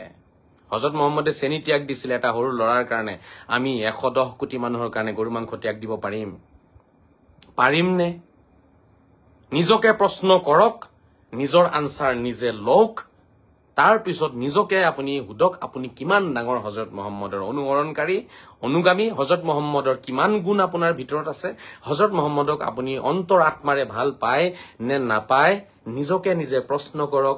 নিজৰ প্ৰশ্নৰ উত্তৰ নিজেই পাই যাব বন্ধুসকল, নিজেই পাই যাব। হযৰত মুহাম্মদে চেনি ত্যাগ কৰিছিলে, আজি আমি 100 কোটি সনাতনীৰ কাৰণে গৰু মাংস ত্যাগ কৰিব পাৰিম নে? এবাৰ নিজকে হুদক। যদি আপোনাৰ মনে কৈ আছে নেৰু নেৰু যা নেৰু যা, হযৰত মুহাম্মদে চেনি এৰিছে আমি নেৰু, তেতিয়াহ'লে গম পাই যাব আমি কিমান ডাঙৰ অনুসৰণকাৰী আৰু কিমান ভক্ত হযৰত মুহাম্মদৰ। এটা লৰাৰ কাৰণে চেনি এৰিছিলে নাই? এইটো অসমীয়া কিতাপত আপুনি কাহিনীটো আপোনালোকে পঢ়িছে নপঢ়িছে? নিশ্চয় পঢ়িছে আপোনালোকে। এদিন মুখ্যমন্ত্ৰী ডাঙৰীয়াকো মই শুনি আছিলো, তেখেতে কথাটোৱে কৈ আছিলে যে হযৰত মুহাম্মদ সাল্লাল্লাহু তাআলা আলাইহি ওয়াসাল্লাম বিশ্ব নবী এজন কি আছিলে? মৰ্যাদা পুৰুষোত্তম এগৰাকী ব্যক্তি আছিলে, মানৱ শ্ৰেষ্ঠ ব্যক্তি আছিলে। এটা লৰাৰ কাৰণে চেনি খোৱা ত্যাগ দিছিলে, সেইকাৰণে তেখেত মহান হৈছিলে। আৰু আজি সেই মহান ব্যক্তিজনৰ অনুসৰণকাৰী আমি, আমাক তেওঁলোকে বাৰম্বাৰ কৈ আছে, তেওঁলোকে দুখ প্ৰকাশ কৰি আছে, তাৰ পিছতো আমি গৰু মাংস ত্যাগ নিদিওঁ। ভাবি চাওক আমি কি, আমাৰ মহানতা কি, আমাৰ গুণ কি, এবাৰ ভাবি চাওক। কলে মোক গালিয়ে পাৰিব এতিয়া, কব মোক হিন্দু মানুহৰ দালাল বুলি কব এতিয়া, যে টকা পইচা খাই লৈছে চাগে হিন্দু মানুহৰ পৰা, আৰু ই ধুমছে লাগি গৈছে প্ৰচাৰ কৰিবলৈ কাৰণে, ইয়াক পইচা দিছে চাগে কোনোবাই। কোনে দিছে? মোক কোনে পইচা দিছে? দিয়ক না, মোক লাগে, মইতো বিচাৰি আছো অলপ পইচা, মোৰ লাগে। মোকতো কোনো এনেই খালি গালি কেইটা খাই থাকো, পইচা চইচা নাপাও, কোনো একো নাই। আৰে পইচা পাতি কোনোবাই দিলে তেতিয়া ভাল লাগিলেহেঁতেন, কোনজন হিন্দু মানুহে পইচা দিলে? দিয়ক, মোক লাগে, আৰু কাম কৰিব পাৰিম তেতিয়া মই। বাৰে বাৰে গুৱাহাটী যাব লাগে, মোৰ 30,000 40,000 টকাকে খৰচ হৈ যায় মোৰ এবাৰ গুৱাহাটী গলে। মোকতো লাগে, দিয়ক, মই গৈ পেলাই আৰু তুফান লগাই দিওঁ গুৱাহাটীত গৈ পেলাই। হোটেল খৰচ আছে মোৰ 20,000 টকাৰ, পাৰ ডে 2,000 2,500 টকাকে ৰুম ভাড়া যায় মোৰ, 3,000 মানকে যায়, 2জন 3জন মান মানুহ গুচি গলে 2টা ৰুম ল'ব লাগে গুৱাহাটীত গলে। 1,500 টকাকে ৰুম ললো, 3,000 টকা, 1,500 টকাত এচি ৰুম চুম পোৱা নাযায়। মোৰ খৰচা আছে, দিয়ক, মই গুৱাহাটী যাম। এনেই মিছা মিছি গালি কেলে পাৰে পইচা লৈছো বুলি? কাৰ পৰা লৈছো? গতিকে চাওক, সঁচা কথাখিনি আপোনালোকক কৈ আছো। আৰু আপোনালোকে ইউটিউবত, ফেচবুকত আপোনালোকে বহুত ভিডিঅ' চাই, আপোনালোকেতো আৰু নজনা ব্যক্তি নহয়। চাবচোন কোনোবাই মোৰ দৰে কথাখিনি কয়নে? কোনোবাই সঁচা কথাখিনি তেনেকে কয়নে? কোনোবাই এনেকে বুজায়নে? কোনোবাই চাবচোন আপোনালোকে, কাকো নাপায়, কোনেও নুবুজায়, কোনেও নকয়। চবেই মানুহৰ মাজত প্ৰচাৰ কৰি আছে এটা কি? হিংসা, জিদ, ভেদাভেদ, কাজিয়া, বিতৰ্ক। কেনেকে বিতৰ্ক থাকিব লাগে, বিতৰ্ক শেষ হ'ব নালাগে, বিতৰ্ক থাকিব লাগে সদায়। বিতৰ্ক যেতিয়ালৈকে থাকিব তেতিয়ালৈকে আন্দোলন হ'ব আৰু যেতিয়ালৈকে আন্দোলন হ'ব তেতিয়ালৈকে তেওঁলোকৰ পকেটত পইচা যাব বিতৰ্ক শেষ হৈ গ'লে দেখোন খেলাই শেষ তেওঁলোকে বিচাৰে বিতৰ্ক থাকিব লাগে তেওঁলোকে বিচাৰে এইবোৰ কাজিয়া হ'ব লাগে তেতিয়াহে মানুহৰ পৰা টকাত উঠাব পাৰিব তেতিয়াহে তেওঁলোকে আন্দোলন কৰিব পাৰিব তেতিয়াহে তেওঁলোকে ভেদাভেদ আনি পেলাই মোৰ ধৰ্ম তোৰ ধৰ্ম কৰিব পাৰিব কিহৰ মোৰ ধৰ্ম তোৰ ধৰ্ম আল্লাহৰ ধৰ্ম ভগৱানৰ ধৰ্ম যিটো মানৱ ধৰ্ম কিহৰ মোৰ ধৰ্ম তোৰ ধৰ্ম কি এইবোৰ কি অভদ্ৰামী এইবোৰ অভদ্ৰামী হয় মোৰ ধৰ্ম তোৰ ধৰ্ম তয়ো মানুহ হিও মানুহ তয়ো মৰিবি হিও মৰিব কিহৰ মোৰ ধৰ্ম তোৰ ধৰ্ম আল্লাহৰ ধৰ্ম ভগৱানৰ ধৰ্ম হেয়া কি মানৱতা হেয়া হৈছে মানৱতা বাকি উপাসনা পদ্ধতি অলপ চলপ বেলেগ হ'ব পাৰে কোনোবাই নামাজ পঢ়ে কোনোবাই মন্দিৰত যায় কোনোবাই গীৰ্জাত যায় কোনো কথা নাই প্ৰব্লেম নাই যাৰ যিটো আছে সেইটোহে কৰি থাকক তেওঁ যি মন্দিৰত যায় মন্দিৰত যাব দিয়ক যি মছজিদত যায় মছজিদত যাব দিয়ক এইটোহে কথা এইটোহে আপোনাৰ ভাল লাগে কথা শুনিবলৈ কাৰণে এতিয়া মছজিদত যোৱাখিনিয়ে যদি কয় নামঘৰত যোৱা মন্দিৰত যোৱাখিনি ভুল নৰকত যাব তেতিয়াহ'লেতো সংঘাত সৃষ্টি হ'ব কাজিয়া সৃষ্টি হ'ব বিশ্বযুদ্ধ হৈ যাব তেতিয়া এইবোৰে বিচাৰি আছে কিছুমান শয়তানে অসুৰ কিছুমানে নিজকে ভাল বুলি ক'ব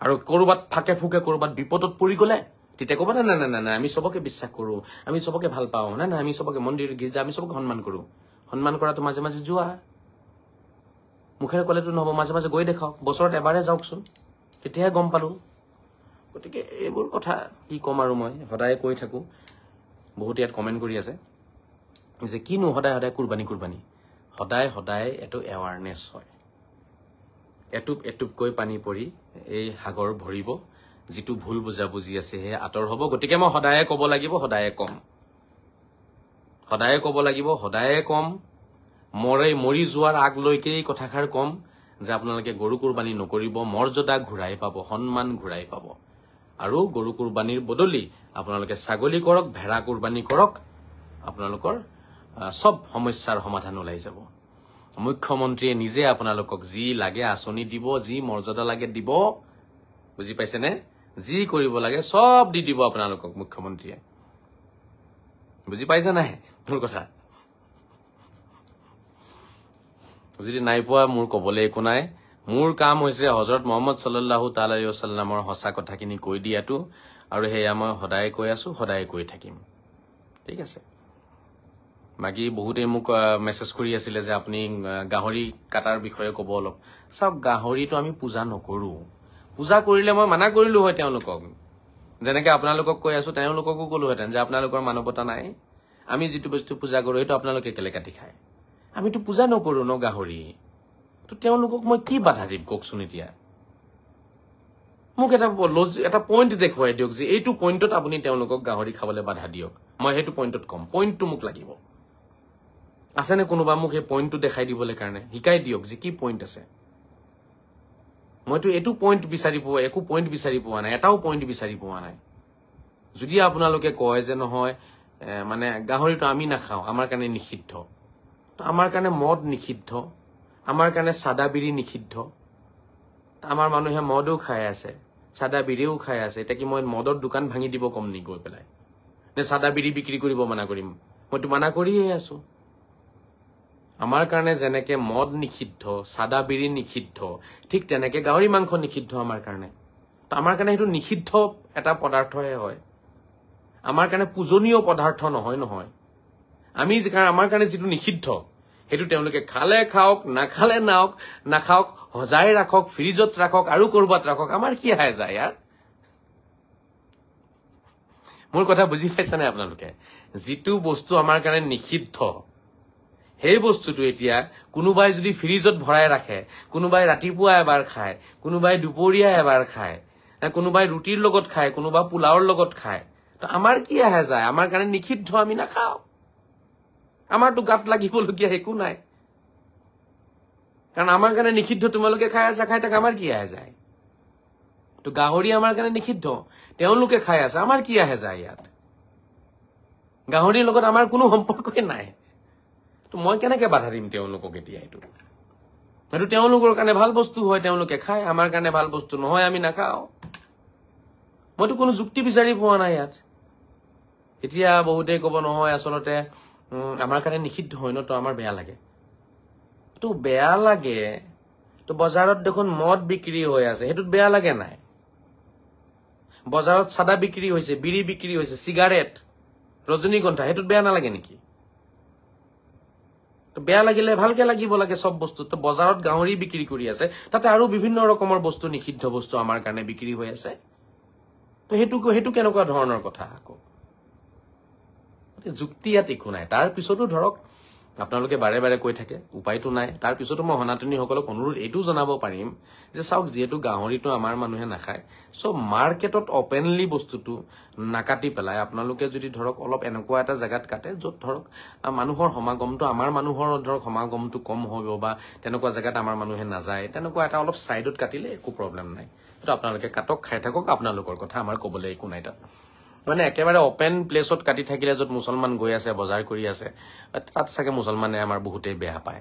গতিকে এইটো অনুৰোধটো মোৰ সদায় আছিলে, সদায় থাকিব। কিন্তু তেওঁলোক নাখাওক বুলিতো মই ক'ব নোৱাৰো ন। আমি পূজা কৰো নি? নকৰো ন।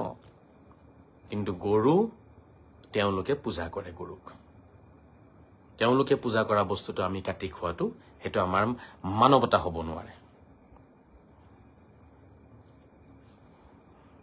বুজি পাইছেনে শ্ৰদ্ধা ৰাইজ মই কি কথা কলো?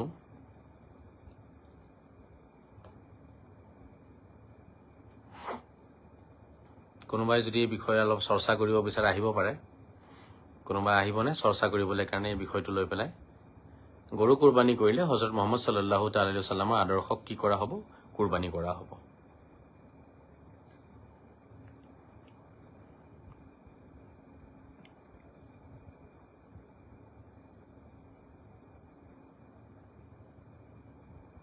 এই বিষয়ে কিবা চৰ্চা কৰিবনে কোনোবাই নে নকৰে?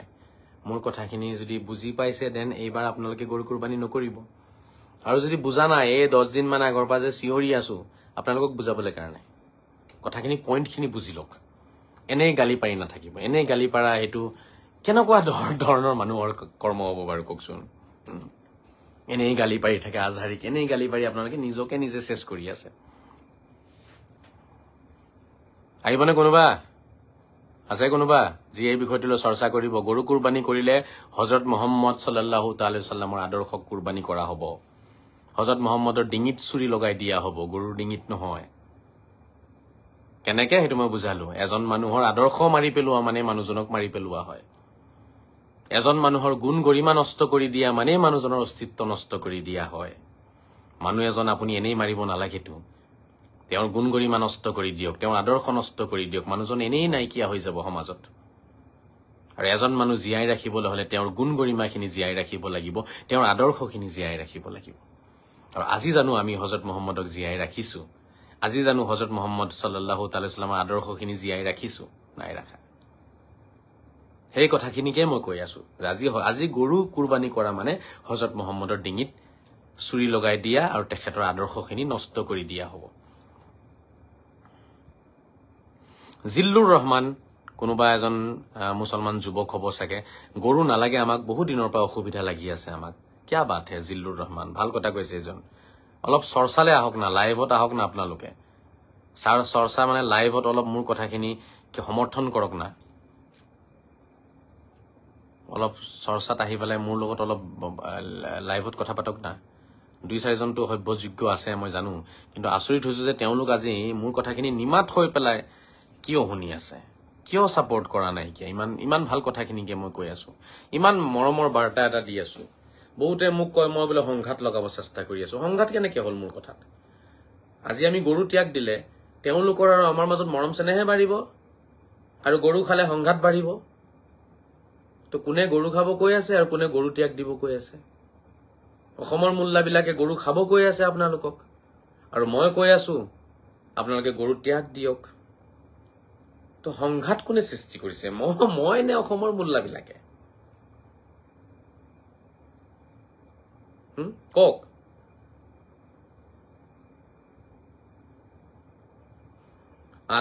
আকিবুৰ ৰহমান লিখিছে কুৰবানী মানে কি মানুহে সেইটোৱে নাজানে, আচলটো লুকাই নকলত পৰি আছে। ধুনীয়া কথা কৈছে, সেইটোৱে কুৰবানী মানে কি সেইটোৱে নাজানে। এই ভিতৰত থকা ছয়তানী চিন্তাধাৰাবোৰ হৈ কুৰবানী কৰিব লাগে। মানুহৰ মনত যিবোৰ ছয়তানী চিন্তাধাৰা আছে, জিদ তেওঁলোকক দেখুৱাই কাটি খাম সেই জিদ বোলা বস্তুটো ত্যাগ দিয়াৰ নামহে কুৰবানী হয় আজি আমাৰ কুৰবানী কি হ'ব জানেনে গৰু মাংস ত্যাগ দিয়াটোৱে আমাৰ কুৰবানী তাতে আল্লাহ সন্তুষ্ট হৈ যাব আমি কোনো পহু চহু কাটিব নালাগে গৰু মাংস এৰি দিয়ক এইবাৰৰ পৰা এটোৱে কুৰবানী হৈ যাব চিৰজীৱনৰ কাৰণে কুৰবানী হৈ যাব আৰু আপুনি একো কুৰবানী কৰিব নালাগে আৰু আমি লোভ কুৰবানী কৰি দিলো মুহ কুৰবানী কৰি দিলো নিজৰ যিটো মাংসৰ হুৱাত কুৰবানী কৰি দিছো হেতু কব পাৰিব জিভাৰ হুৱাত কুৰবানী কৰিছো জিভাৰ হুৱাত কুৰবানী কৰক হেতুৱে সবতকে ডাঙৰ কুৰবানী হ'ব আৰু গৰু কুৰবানী কৰিব নালাগে আৰু ছাগলীও কৰিব নালাগে একো কৰিব নালাগে আৰু পিছত সনাতনী সকলৰ প্ৰতি শ্ৰদ্ধা জনাই তেওঁলোকক সন্মান জনাই আমি কি কৰিব লাগে আজি গৰু মাংসৰ লোভ ত্যাগ দিব লাগে গৰু খোৱাৰ হুৱাত কুৰবানী দিব লাগে আমাৰ গৰু খোৱাৰ যিটো আশা আছে সেই আশাটো কুৰবানী কৰি দিব লাগে হেতু কৰি দিয়াই কুৰবানী হ'ব স্যাৰ আপোনাৰ পৰা বহুত শিকিব লগা আছে আমাৰ জিল্লুৰ ৰহমান ধন্যবাদ জনাইছো অৱশ্যে মই স্যাৰ নহওঁ এতিয়া আপুনি স্যাৰ বুলি কোৱাৰ কাৰণে আপোনাকে গালি পাৰিব যিবোৰে গৰু খাই ভাল পায় সিহঁতি গৰু খোৱা নেৰে লাগিলে হযৰত মুহাম্মদৰ কথা নামানিব লাগিলে কিহৰ হযৰত মুহাম্মদক মানিব আছে তেওঁলোকে নামানে এনেই নাম লৈ পাগল হৈ আছে এনেই জানে হযৰত মুহাম্মদে কৈ আছে এটা তেওঁলোকে কৰি আছে আৰু এটা হযৰত মুহাম্মদৰ আদৰ্শ এটা তেওঁলোকে মানি আছে আৰু এটা আকৌ চাব মুহাম্মদৰ নামত পাগল হৈ আছে আচৰিত মানে প্ৰাণী কমেডি আচলতে কমেডিয়ান হয় যদি হযৰত মুহাম্মদকে ভাল পাবলৈ আছে যদি হযৰত মুহাম্মদৰ আদৰ্শখিনি মানিব আছে তো হযৰত মুহাম্মদেটো গৰু খাবলৈ কোৱা নাই কিয়া হযৰত মুহাম্মদেটো অন্তৰাত্মা পবিত্ৰ কৰিবলৈ কৈছিলে হযৰত মুহাম্মদেটো নিজৰ লেতেৰা গুণখিনি ত্যাগ দিব কৈছিলে হযৰত মুহাম্মদেটো মানৱতা শিকাইছিলে আমাক হযৰত মুহাম্মদেটো দেশবাসীৰ মনত কষ্ট দিবলৈ মানা কৰিছিলে সেইখিনি ক'ত গ'ল এতিয়া হযৰত মুহাম্মদ বুলি খালি কলে হ'ব জানো মুখেৰে আমাৰ ভিতৰত থাকিব নালাগিব নেকি তেখেতৰ গুণখিনি গৰু খুৱাই ত্যাগ দিব নোৱাৰো আৰু যিজন হযৰত মুহাম্মদে চেনি খোৱা ত্যাগ দিছিলে ভাবি চাওক কথাবোৰ আপোনালোকে শ্ৰদ্ধাৰ ৰাইজ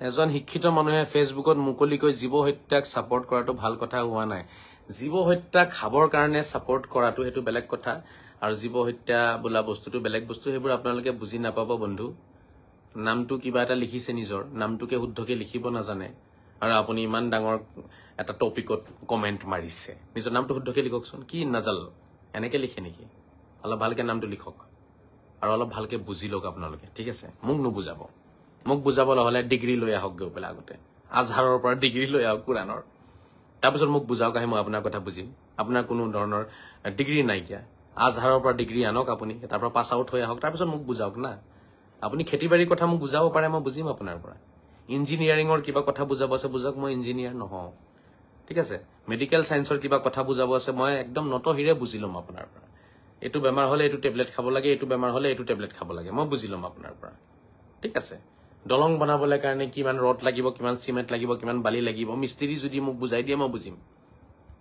বাট মোক আপোনালোকে কুৰান বুজাব নালাগে হেতু ডিগ্ৰী নাই আপোনাৰ ঠিক আছে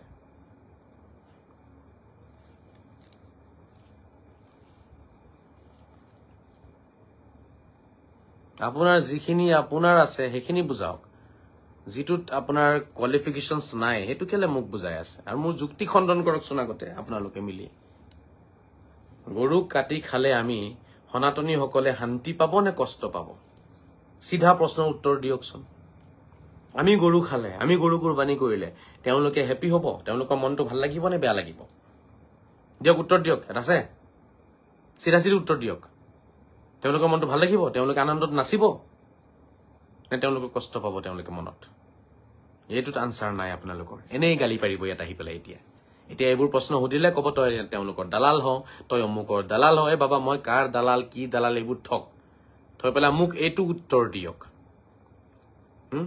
যে আমি গৰু কাটি খালে অসমৰ বা ভাৰতৰ সনাতনী সকলে মনত ভাল লাগিব তেওঁলোকে আনন্দিত হ'ব উৎফুল্লিত হ'ব আহ্লাদিত হ'ব কি হ'ব তেওঁলোকৰ মনটো ভাল লাগিব নি কক নে তেওঁলোকৰ মনত কষ্ট পাব, দুখ লাগিব? কওকচোন, এইটো আনচাৰ দিব? এইটো আনচাৰ নিদিয়েও আপোনালোকে। এই আনচাৰটো দিলেই ধৰা পৰি যাব এতিয়া। ঠিক আছে, বহুত বেছি তত্ত্বত যাব নালাগে, বহুত বেছি ৰহস্যত সোমাব নালাগে, বহুত বেছি গভীৰত যাব নালাগে। ওপৰা ওপৰি কথাটো কওক। আমি গৰু কাটি খালে সনাতনীসকলৰ মনত ভাল লাগিব নে কষ্ট পাব? চিধা প্ৰশ্নৰ উত্তৰ দিয়ক। যাওক, নিজে গৈ সোধক তেওঁলোকক। কালি নিজে সোধক গৈ তেওঁলোকক, আমি যে গৰু চৰু কাটি খাই আছো ধুমধাম, আপোনালোকেতো পূজা কৰে, আপোনালোকৰ মনটো ভাল লাগে নে বেয়া লাগে তেতিয়া আমি যেতিয়া কাটি খাওঁ? যাওক গৈ সোধক না। নিজৰ নিজৰ এৰিয়াৰ হিন্দু মানুহ আছে না, সুধি লওক না। হিন্দু মানুহ ক'ত নাইনো? চাৰিওফালে আছে, চবতে আছে। সোধকচোন, যাওক, উত্তৰটো পাই যাব। তেতিয়াই গম পাই যাব আমি কিমান মহান, আমাৰ ধৰ্ম কিমান মহান, আমি কিমান মহান ধৰ্ম দেখুৱাব পাৰিছো ৰাইজক, কিমান মহান গুণ আমি দেখুৱাব পাৰিছো ৰাইজক। নিজেই গম পাই যাব আপোনালোকে। অলপ প্ৰেক্টিকেল হওক, জিদ বোলা বস্তুটো এৰক। জিদ থাকিব নালাগে, ঠিক আছে? নামানে, মই জানো আপোনালোকেতো নামানে, আপোনালোকে গৰুৱে খাব, নামানে। তাৰ পিছতো মই আপোনালোকৰ শুই থকা সেই চেতনাখিনি কৰবাত জাগ্ৰত কৰিব চেষ্টা কৰি আছো, আপোনালোকক উঠাব চেষ্টা কৰি আছো টোপনিৰ পৰা। এটা মোৰ কাম হৈছে, মই উঠাব চেষ্টা কৰি আছো। এতিয়া আপোনালোকে যদি শুই থকাৰ নাটক কৰিছে, তেতিয়াহ'লে তেনেকুৱা মানুহক টোপনিৰ পৰা কোনো উঠাব নোৱাৰে। সঁচাকে যিসকল মানুহ টোপনিত আছে বা সঁচাকে যিসকল মানুহে ধৰ্ম বুজি পোৱা নাই, তেনেকুৱা 2-4জন মানুহক মই বুজাই দিলে তেওঁলোকে মোৰ কথাটো বুজি যাব। কিন্তু যিসকলে বুজিও নুবুজাৰ দৰে কৰি আছে, যিসকলে জিদ কৰি আছে, যিসকলে হিংসা কৰি আছে, ঠিক আছে, যিসকলে শুই থকাৰ নাটক কৰি আছে, মই তেওঁলোকক কেতিয়াও উঠাব নোৱাৰো, মই তেওঁলোকক কেতিয়াও বুজাব নোৱাৰিম। কিন্তু সঁচা অন্তৰৰ যিজন মুছলমান হয়, পবিত্ৰ মনৰ যিজন মুছলমান হয়, পবিত্ৰ মনেৰে পবিত্ৰ কোৰাণক যিজনে বিশ্বাস কৰিছে, হজৰত মহম্মদক পবিত্ৰ মনেৰে যিজনে বিশ্বাস কৰিছে, হজৰত মহম্মদৰ আদৰ্শখিনি দিনে ৰাতিয়ে নিজৰ জীৱনত আনিবলৈ কাৰণে, নিজৰ জীৱনত সেইখিনি অন্তৰ্ভুক্ত কৰিবলৈ কাৰণে যিসকলে চেষ্টা কৰি আছে পবিত্ৰ মনেৰে, তেওঁলোকে কেতিয়াও মোৰ কথাত তেওঁলোকৰ আপত্তি নাথাকিব, কেতিয়াও তেওঁলোকে মোক বেয়া নাপায়। কিন্তু যিসকলে নাটক কৰি আছে, যিসকলে মাত্ৰ ভেদাভেদ আনিব চেষ্টা কৰিছে, সংঘাত আনিব চেষ্টা কৰিছে, তেওঁলোকে সদায় চাব মোক গালি পাৰিব।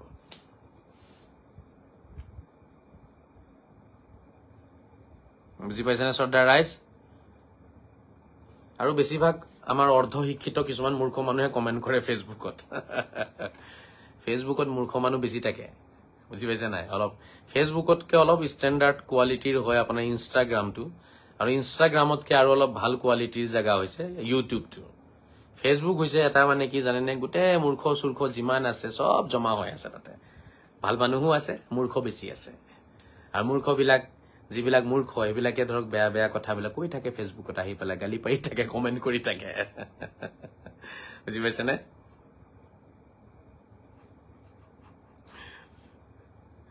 গতিকে দিয়ক, মই এৰিছো এতিয়া। চিধা কথা, আপোনালোকে যিমান পাৰে শ্বেয়াৰ কৰিব, যিমান পাৰে কথাবোৰ প্ৰচাৰ কৰি দিব, ঠিক আছে? ছাগলী, ভেড়া আৰু দুম্বা চব একেই বস্তু হয়, অলপ পাৰ্থক্য আছে, শাৰীৰিক গঠনত অলপ পাৰ্থক্য আছে। ছাগলী ভেড়াতকে অলপ দেখাত অলপ বেলেগ হয় ভেড়াটো, কিন্তু বস্তু একেটাই হয়,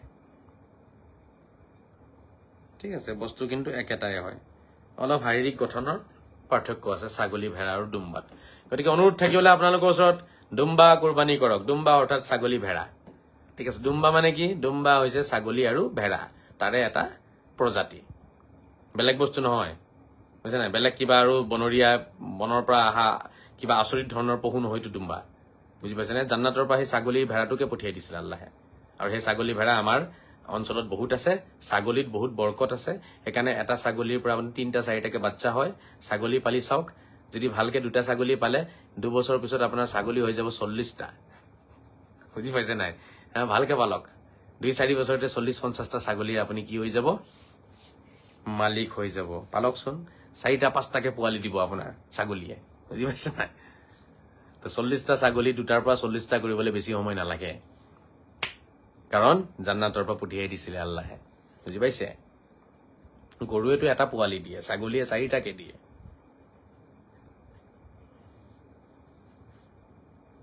কোনোবাই কিবা ক'বনে নে বিদায় ল'ম?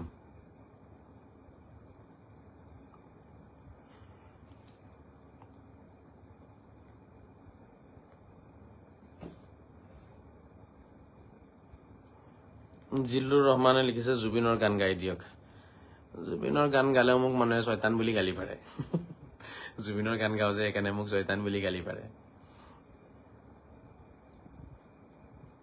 আমিনুল ইসলামে লিখিছে কুৰবানি দিয়াটো দৰকাৰ কিয় কোনো দৰকাৰ নাই কোনে কৈছে কুৰবানি কৰা দিয়াটো দৰকাৰী মইতো মানা কৰি আছো দৰকাৰ নাই মইতো নিজে নিদিও 10 বছৰৰ পৰা দিয়াই নাই মই মোৰতো জীৱনত মই দিয়া নাই মই ইয়াৰ আগত দেখোন মই নাছিলুৱে পঢ়ি আছিলো হস্তেলত আছিলো মইতো আজিলৈকে কুৰবানি দিয়া নাই মোৰ জীৱনত মই কুৰবানি দিয়া নাই মোৰ জীৱনত মই কুৰবানি দিয়া নাই আৰু আপোনালোকে বিশ্বাস কৰে নকৰে মই আজিলৈকে কোনো জীৱ এই আপোনাক খাবলৈ কাৰণে হত্যাও কৰা নাই মানে ছাগলী হওক বা কুকুৰা হওক মই আজিলৈকে এই হালাল মালাল জবতব ডিঙি চিঙি কাটি পোৱা নাই মই নাকাটো বেলেগে দিলে মই খাওঁ সেইটো মই নাখাওঁ বুলি নকওঁ মোক বনাই দিলে মই খাওঁ কিন্তু মই নাকাটো কিন্তু মোৰ বহুত বেয়া লাগে মই ওচৰতো নাথাকো তেতিয়া কেতিয়াও মই কেতিয়াবা মুৰ্গী চুৰ্গী বজাৰ কৰিবলৈ গ'লে যে যা মোক মাহতে পঠিয়াই দিয়ে কেতিয়াবা বেছিভাগতো মায়ে নিজে লৈ আহে বজাৰলৈ গৈ মা নিজে বজাৰ কৰে গুচি যায় বজাৰলৈ তো কেতিয়াবা যদি কিবা ধৰক ইমাৰ্জেন্সিত মায়ে মোক কৈ দিয়ে লৈ আহিবলৈ কাৰণে তো মই যেতিয়া মুৰ্গীটো আনিব যাওঁ ন তো যেতিয়া মুৰ্গীটো কাটে মই দূৰত থাকো মই বাছ দেখুৱাই দিওঁ এইটো লাগে এইটো দাম কিমান বোলে এইটো 400 টকা 500 টকা বা 300 টকা যিমান দাম হ'ব সেইটো মই সেইফালে মই গুচি যাম কাটি দিয়ক মই গুচি যাম মোক কেতিয়াবা মাতে হুজুৰ আপুনি কাটক না বাবা তুমি কাটা এইটো পাপৰ বুজা তুমি লোৱা মই খামহে খালি বুজি পাইছা মই জীৱনত আজিলৈকে কুকুৰালৈকে কাটি পোৱা নাই আৰে ছাগলীটো দূৰৰে কথা গৰুটো দূৰৰে কথা মোৰ পাৰ্সোনেল মোৰ ব্যক্তিগত যেটো এটা চৰিত্ৰ হয় মই হেতু আপোনালোকক কৈছো কুরবানি করে দিব কৈছে মইতো কৈ আছো দিব না লাগে বুলি দিম বাদ দিয়ক না কিহৰ কুৰবানি নিদি আৰু হে টকাখিনি আপোনালোকে পাৰিলে দুখীয়া মানুহক দি দিও আমিনুলে কৈছে দেন কুরবানি দিয়াটো ওয়াজিব বুলি কিয় কয় কোনে কৈছে ওয়াজিব মুল্লা বিলাকে ভুল কয় এটি সুন্নত হয় অৰ্থাৎ হযৰত মুহাম্মদে দিছিলে আপুনি দিব পাৰে মুল্লা বিলাকৰ ব্যাপাৰ আছে কুৰবানিত গৰুৰ আপোনাৰ চামৰা ব্যাপাৰ আছে গৰু যদি আপুনি কাটিলে 100টা গুটেই চামৰাখিনি হেতি লৈ যায় আপোনালোকে গম পাইছে না আগতে গৰুৰ চামৰা লবলৈ কাৰণে গৰুৰ ছাল বাকলি লবলৈ কাৰণে মুল্লা ঘৰে ঘৰে ঘুৰি ফুৰে হেতু এটা ব্যাপাৰ ছাল বাকলিটো এটা সময়ত 200 250 500 হাজাৰত বিক্ৰী কৰিছে এটা হা এতিয়াতো বাৰু মূল্যহীন হৈ গৈছে বিলা বস্তু এটা সময় তেওঁলোকৰ ব্যাপাৰ আছিল সেই ব্যাপাৰটো ঠিক ৰাখিবলৈ কাৰণে তেওঁলোকে গৰু কুৰবানিটো ওয়াজিব কৰি দিছিলে অৰ্থাৎ মেন্ডেটৰি বাধ্যতামূলক কৰিছিলে মুল্লা বিলাকে কাৰণ তেওঁলোকৰ তাত ব্যাপাৰ আছে গৰুৰ ছাল বাকলিৰ ব্যাপাৰ আছিল ভুৰি চুৰি বিলাকৰ ব্যাপাৰ আছিল তাৰ পিছত এটা গৰু কুৰবানি কৰি দিবলৈ তেওঁলোকে 200 300 500 লকে তেওঁলোকে কি কৰিছিলে 200 300 500 লকে তেওঁলোকে মাননি লৈছে মাননি লৈ তেওঁলোকে গৰু কুৰবানি কৰাৰ তো তেওঁলোকৰ ব্যাপাৰ আছে তাত সো তেওঁলোকে এটো মেন্ডেটৰি কৰিছে নিজৰ ব্যাপাৰটো ৰাখিব লাগিব ন ৰাইজৰ মাজত এটা গাঁৱতে আপোনাৰ 100 200 গৰু কুৰবানি হৈছে 100 গৰুত যদি পাৰ গৰুত আপোনাৰ 100 টকাকে ললে 10000 টকা 200 টকাকে ললে 20000 টকা 300 টকাকে ললে 30000 টকা হৈ আছে ভাই ইমান ডাঙৰ ব্যাপাৰ চলি আছে 30000 টকা দি দেখোন দুটা মাছ চলি যাব আপুনি টানি তেল মছলা দি যেনে তেনে ওদে কথাখিনি ভাবি চাওক ব্যাপাৰ আছে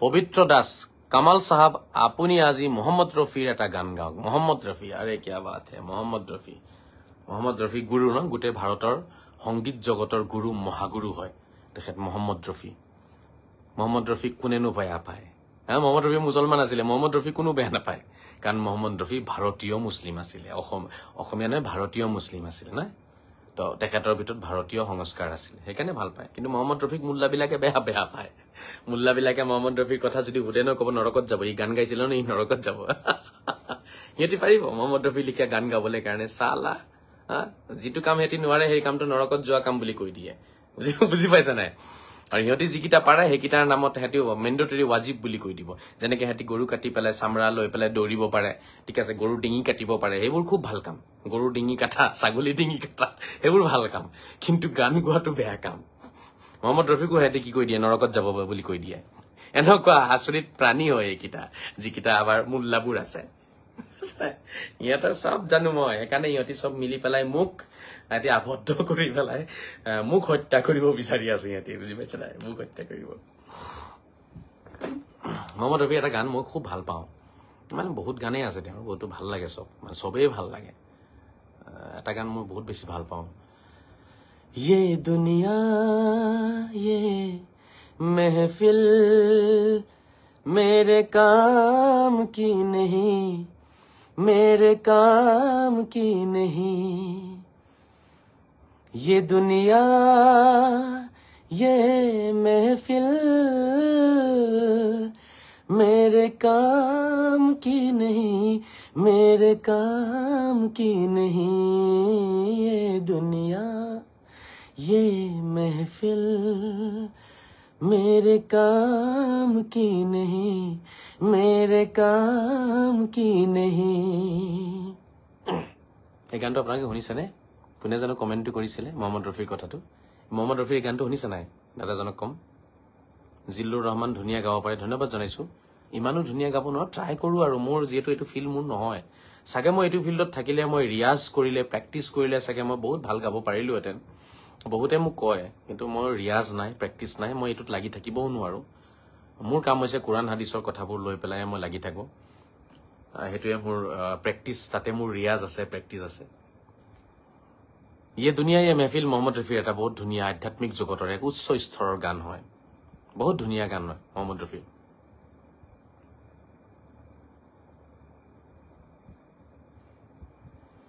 किसी को सुनाऊं हाल दिले बेकरार का, बुझता हुआ चराग हूँ अपने मजार का, काश भूल जाऊं मगर भूलता नहीं, किस धूम से उठा था जनाजा बाहर का, ये दुनिया ये महफिल मेरे काम की नहीं, मेरे काम की नहीं, ये दुनिया ये महफिल मेरे काम की नहीं, मेरे काम की नहीं, ये दुनिया ये महफिल मेरे काम की नहीं, मेरे काम की नहीं। क्या बात है यार, क्या बात है। किस धूम से उठा था जनाजा बहार का, हाय हाय हाय हाय। মানে অসমীয়াত মই শব্দ বিচাৰি পোৱা নাই, মই এইটো কেনেকে বুজাম কি কৈছে। কিছ ধুম সে উঠা থা জানাজা বাহাৰ কা, বাহাৰ হৈছে বসন্তৰ মাহ, মানে গোটেই সৌন্দৰ্যৰ জানাজা কেনেকে উঠিছিলে। কিছ ধুম সে উঠা থা মানে কিমান মানে জাক জমকতা আৰু কিমান হুলস্থুলীয়া পৰিৱেশত বাহাৰ কা জানাজা উঠা থা, অৰ্থাৎ মোৰ মন মগজু বা মোৰ পৃথিৱী, মোৰ অন্তৰাত্মাৰ, মোৰ মনৰ পৃথিৱী কেনেকে ভাঙি গৈছিলে, কেনেকে তুফান আহিছিলে, আৰু এই তুফানত মোৰ অন্তৰাত্মা কেনেকে কান্দিছিলে, মোৰ অন্তৰাত্মাৰ মোৰ মনৰ ভিতৰত থকা পৃথিৱীখন কেনেকে ভাঙি গৈছিলে। কিছ ধুম সে উঠা থা জানাজা বাহাৰ কা, সেই কথাটো বুজাব বিচাৰিছে। মানে বাহাৰ মানে মনৰ ভিতৰত থকা যিখিনি আনন্দ আছিলে, মনৰ ভিতৰত থকা যিখিনি ফূৰ্তি আছিলে, সেই ফূৰ্তিখিনি কেনেকে উফৰি গুচি গৈছিলে, নাইকিয়া হৈ গৈছিলে, ধ্বংস হৈ গৈছিলে, কেনেকে বুজাম। কিসকো শুনাও হাল দিলে বেকৰাৰ কা, মানে মোৰ অন্তৰৰ কথা মই আজি কাক বুজাম। বুজতা হোৱা চাৰাগ হু আপনে মজাৰ কা, মানে মই মোৰ সমাধিৰ নুমি যোৱা বাতি হওঁ, মই নিজে মোৰ সমাধিত জ্বলি থকা নুমি যাব বিচৰা, বতাহত নুমি যাব বিচৰা সেই বাতিটো মই নিজে হওঁ। নিজৰ সমাধিত নিজে নুমি যাব বিচৰা মই বাতি হওঁ। বুজতা হোৱা চাৰাগ হু আপনে মজাৰ কা, মাজাৰ মানে সমাধি, নিজৰ সমাধিৰ জ্বলি থকা যিটো কেণ্ডেল আছে, বতাহত জ্বলি আছে, নুমি যাব, সেই বাতিটো মই নিজেই হওঁ। গতিকে মহম্মদ ৰফিৰ এইখিনি গান অতি মানে প্ৰশংসনীয়, অতি শ্ৰদ্ধাৰ গান হয়। এইবোৰ গাব লাগে, মন ভাল লাগে। আৰু প্ৰেম কি বস্তু বুজা যায়, প্ৰেম এটা ইবাদত হয়। প্ৰেম হৈছে আপোনাৰ প্ৰেম হৈছে মানুহৰ অন্তৰৰ শান্তি, মানুহৰ বুকুৰ শান্তি হয়, কলিজাৰ শান্তি হয়। ঠিক আছে, প্ৰেম ইবাদত হয়, উপাসনা হয়, আৰাধনা হয়। সেই কথাখিনি মহম্মদ ৰফিৰ কিছু গানৰ মাধ্যমেৰে তেখেতে আমাক বুজাই থৈ গৈছে আৰু তেনেকুৱা বহু গান আমাৰ জুবিন গাৰ্গে গাইছে ভাল লাগে বহুত কথা লুকাই আছে তেওঁৰ গানৰ মাজত জুবিন গাৰ্গৰ ঠিক তেনেকে মহম্মদ ৰফিৰ গানত জুবিন গাৰ্গে হয়তো অসমীয়াত গাই দিছে বেছি সেইটো কাৰণে বহুত ওপৰলে তেখেত যিমান যাব লাগিছিলে ভাৰতবৰ্ষত যাব নোৱাৰিলে কিন্তু আমিতো অসমীয়া সকলে বুজি আছো জুবিন গাৰ্গ কি ভাৰতবৰ্ষৰ কাৰণে মহম্মদ ৰফি যিটো হয় অসমৰ কাৰণে জুবিন গাৰ্গ হেতুৱে হয় অসমৰ আৰু অসমীয়া জাতিৰ কাৰণে তেওঁ যিমান গাইছে যিমান শব্দ তেখেতে আনিছে গানত হেয়া কোনেও আনিব পৰা নাই কোনেও আনিব নোৱাৰে আৰু কোনেও আনিব নোৱাৰে জুবিন আৰু দ্বিতীয়টো হ'ব নোৱাৰে কোনো বুজি পাইছেনে ভাৰতবৰ্ষৰ কাৰণে বা ভাৰতীয় সংগীত জগতৰ কাৰণে মহম্মদ ৰফিৰ যিটো মৰ্যাদা আছে আমাৰ অসমীয়া সংগীত জগতৰ কাৰণে জুবিন গাৰ্গৰ সেই মৰ্যাদাই হয় আৰু এটো দ্বিতীয়জনে কোনেও ল'ব নোৱাৰে আৰু বহুতে চেষ্টা কৰিছে নোৱাৰে জুবিন গাৰ্গক চুব নোৱাৰে কোনো এনেকুৱা কথা গাই দিছে মানুহজনে এতিয়া তেওঁ মদ খালেও ভাল লাগে তেওঁ আলে বালে কলেও ভাল লাগে তেওঁ যি কয় হেতুৱে ভাল লাগে এতিয়া হয়নে সব কথাই ভাল লাগে কাৰণ তেওঁ আমাৰ মনৰ কথাবোৰ তেওঁ গানেৰে কৈ দিছে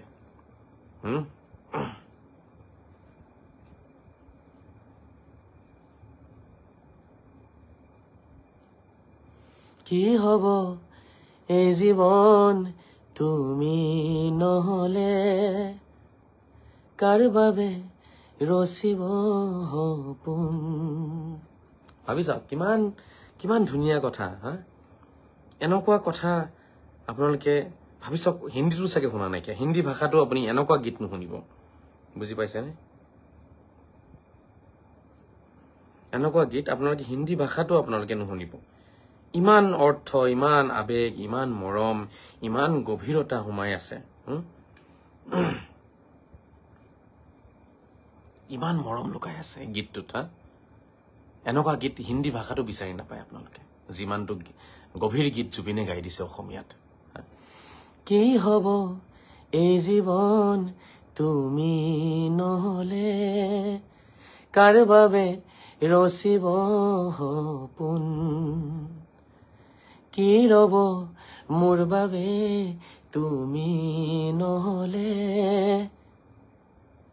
কোন হব এই বুকুৰ আপোন কি ৰব মোৰ বাবে তুমি নহলে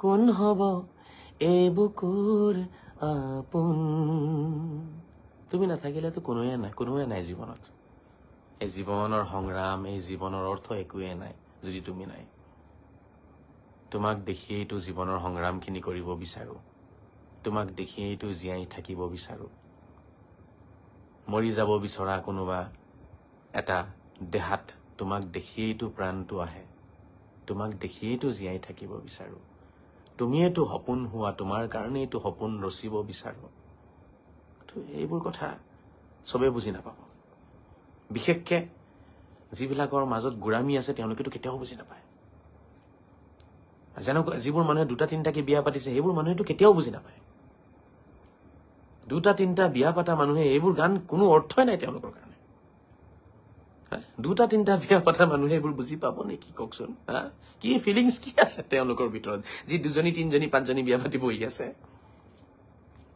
এইবোৰ হৈছে বহুত গভীৰ মনৰ কথা যিজনে প্ৰেমক ইবাদত বুলি ভাবে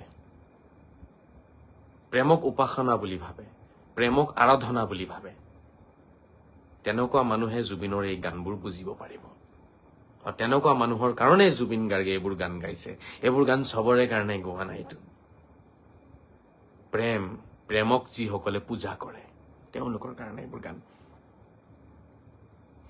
ৰিংকু লিখিছে দাদা গান লিখাবোৰৰো হলাক ল'ব লাগিব তাকে জুবিন গাৰ্গে গান নিজে লিখে বুলিও মই শুনিছো এটা মই নাজানো জুবিন গাৰ্গে বহু গান নিজেও লিখিছে আৰু বহু গান তেখেতক বেলেগে গুৱাইছে বাট জুবিনৰে হয় গানখিনি যোনেই লিখক গান লিখিলে নহব সেই লিখা গানটোত প্ৰাণ ঢালিব লাগিব নিজৰ আৱাজ নিজৰ হুৰ নিজৰ আবেগ নিজৰ হুৰত যিখিনি আবেগ থাকিব সেই আবেগেৰে আপুনি সেই লিখা শব্দবোৰৰ মাজত আপুনি কি কৰিব লাগিব প্ৰাণ ঢালিব পাৰিব লাগিব সো প্ৰাণ ঢালিছে জুবিন গাৰ্গে যোনেই নিলিখক গতিকে অনুৰোধ থাকিলে আৰু আমাৰ যুৱ সমাজক গান গাওক, নিজৰ মন পবিত্ৰ হ'ব, গুৰামীৰ পৰা ওলাই আহিব পাৰিব, নিজে গান গাওক, ঠিক আছে। ভাল পাওক, কাৰোবাক ভাল পাই পেলাই জীৱনটো পৰিৱৰ্তন কৰক, জীৱনত ভাল পাব শিকক, ধোকাবাজি এইবোৰ ফাল্টুবি নকৰিব।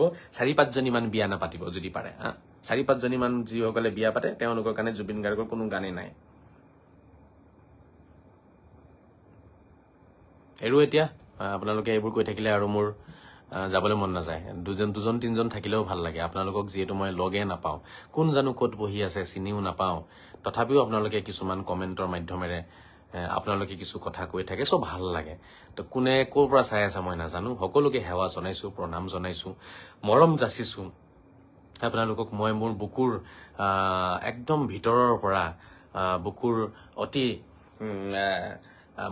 অতি বেছি গভীৰ মৰমখিনি মই আপোনালোকলৈ যাচিছো। ভালে থাকক, সদায় শান্তিৰে থাকক, মৰমেৰে থাকক।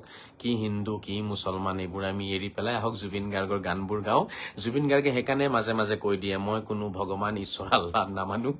মই কথা হৈছে সংগীত গাব লাগে, মই সংগীত চৰ্চা কৰো, সংগীতৰ সাগৰত মই ডুব দিব লাগে, মই ডুব দি আছো।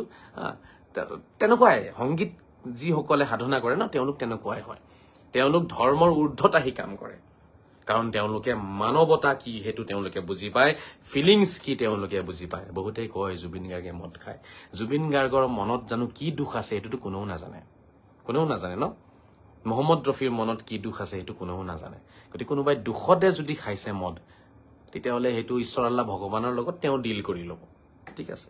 ঈশ্বৰ আল্লাহ ভগৱানে বুজিব, তেওঁ বুজিব। আমি সেইটোৰ বস্তু লৈ পেলাই চৰ্চা নকৰাই ভাল, ঠিক আছে। শ্ৰদ্ধা ৰাইজ, এতিয়া কথা হ'ল আপোনালোকে কোনেও গৰু কুৰবানী নকৰিব। যদিহে আপোনালোকৰ ভিতৰত মানৱতা আছে, যদিহে আপোনালোকৰ ভিতৰত ইনচানিয়ত আছে, যদিহে সঁচাকে সনাতনীসকলৰ প্ৰতি শ্ৰদ্ধা আছে, মৰম আছে, চেনেহ আছে, ভালপোৱা আছে, ভাতৃত্ববোধ আছে, তেতিয়াহ'লে গৰু কুৰবানী নকৰিব। গৰু কুৰবানী নকৰি ছাগলী কুৰবানী কৰক। চাব, অসমত আমি বৰ শান্তিৰে থাকিব পাৰিম। আমাৰ সকলোৰে মাজত মৰম চেনেহ বাঢ়ি যাব, ভাতৃত্ববোধ বাঢ়ি যাব, আমি একে হৈ থাকিব পাৰিম। মোক বহুতে মাৰিব বিচাৰে, বহুতে মোক আপোনাৰ অপমান কৰিব বিচাৰে, বহুতেই বহু ৰকমৰ কথাই মোৰ কাৰণে কৈ থাকে। এইবোৰ এইটো কাৰণেই কয় কাৰণ মই সঁচা কথাখিনি কৈ দিওঁ যে এতিয়াতো মোক ফচাব লাগিব, ফচাবলৈ কাৰণে বহু কথাই কয়, সেইখিনি কৈ থাকিব দিয়ক, ঠিক আছে। Take care, always good night. Zillur Rahman ধন্যবাদ জনাইছো আপোনাকো, গুড নাইট, শুভৰাত্ৰি, ভালে থাকক, সুখেৰে থাকক। আৰু যিমান পাৰে কথাবোৰ শ্বেয়াৰ কৰিব, চৰ্চা কৰিব কুৰবানীৰ আগে আগে। আৰু কাৰোবাৰ কিবা কনফিউজন আছে, কোনোবাই কিবা বুজিব বিচাৰে কুৰবানীৰ বিষয়ে, মোৰ লগত লাইভত সংযোগ হৈ পেলাই আপোনালোকে বুজিব পাৰিব। হোৱাটছআপত আপোনালোকে মেছেজ কৰিব, 9365825571 মোৰ হোৱাটছআপ হয়। ইয়াতে কল কৰিব পাৰিব, বাট হোৱাটছআপ কৰিব। ফোন চাইলেণ্ট থাকে সদায়, ফোন কৰি লাভ নাই, হোৱাটছআপ কৰি দিব, মেছেঞ্জাৰত মেছেজ কৰি দিব। আপুনি মাৰ্জিত ভাষাত, শুদ্ধ ভাষাত নিজৰ মৰ্যাদা বজাই ৰাখি আপুনি কুৱেশ্যন কৰিলে আনচাৰটো আপুনি পাই যাব। অসমৰ মোল্লাবিলাকে গৰু কুৰবানী কৰিব দি আমাৰ অসমৰ মুছলমানসকলক, বৃহৎ অসমীয়া জাতিৰ প্ৰতি তেওঁলোকে কি কৰি আছে, এটা বেয়া ভাৱ হুমুৱাই দি আছে। আৰু এই বৃহৎ সনাতনী সমাজৰ মাজত আৰু মুছলমান সমাজৰ মাজত সংঘাত লগাব চেষ্টা কৰি আছে, কাজিয়া লগাব চেষ্টা কৰি আছে। আৰু মই এই গৰু কুৰবানীৰ পৰাই ৰাইজক অঁতৰাই বৃহৎ সনাতনী সমাজ আৰু আমাৰ বৃহৎ মুছলমান সমাজৰ মাজত আপোনতা, মৰম চেনেহ আৰু শান্তি সম্প্ৰীতিৰ এনাজৰী আৰু টনকিয়াল কৰিব বিচাৰি আছো। মই বিচাৰি আছো ঈদৰ দিনাখন সকলোৱে একেলগে আমি এসাঁজ ভাত খাম, ঈদৰ দিনাখন আমি সকলোৱে একেলগে নামাজ পঢ়িম। ঈদৰ দিনাখন হিন্দু মুছলমানৰ কথা নাই, সকলোৱে নামাজ পঢ়িব আমি চেষ্টা কৰিম, সকলোৱে আহিব। মই আপোনালোকক আহ্বান জনাইছো।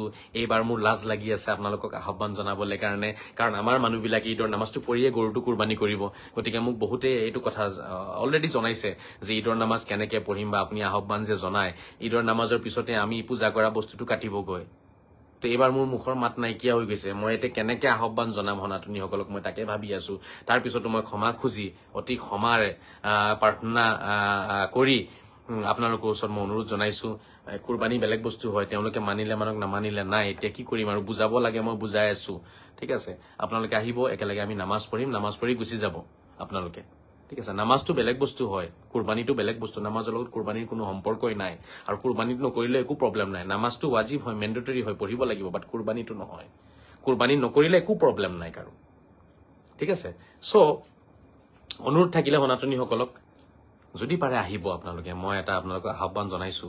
হয়তো মোৰ আহ্বান আপোনালোকৰ ভাল নালাগিব পাৰে এতিয়া, যে আপোনালোকে কুৰবানী কৰিব, আমি কিয়নো যাম তাত নামাজলৈ।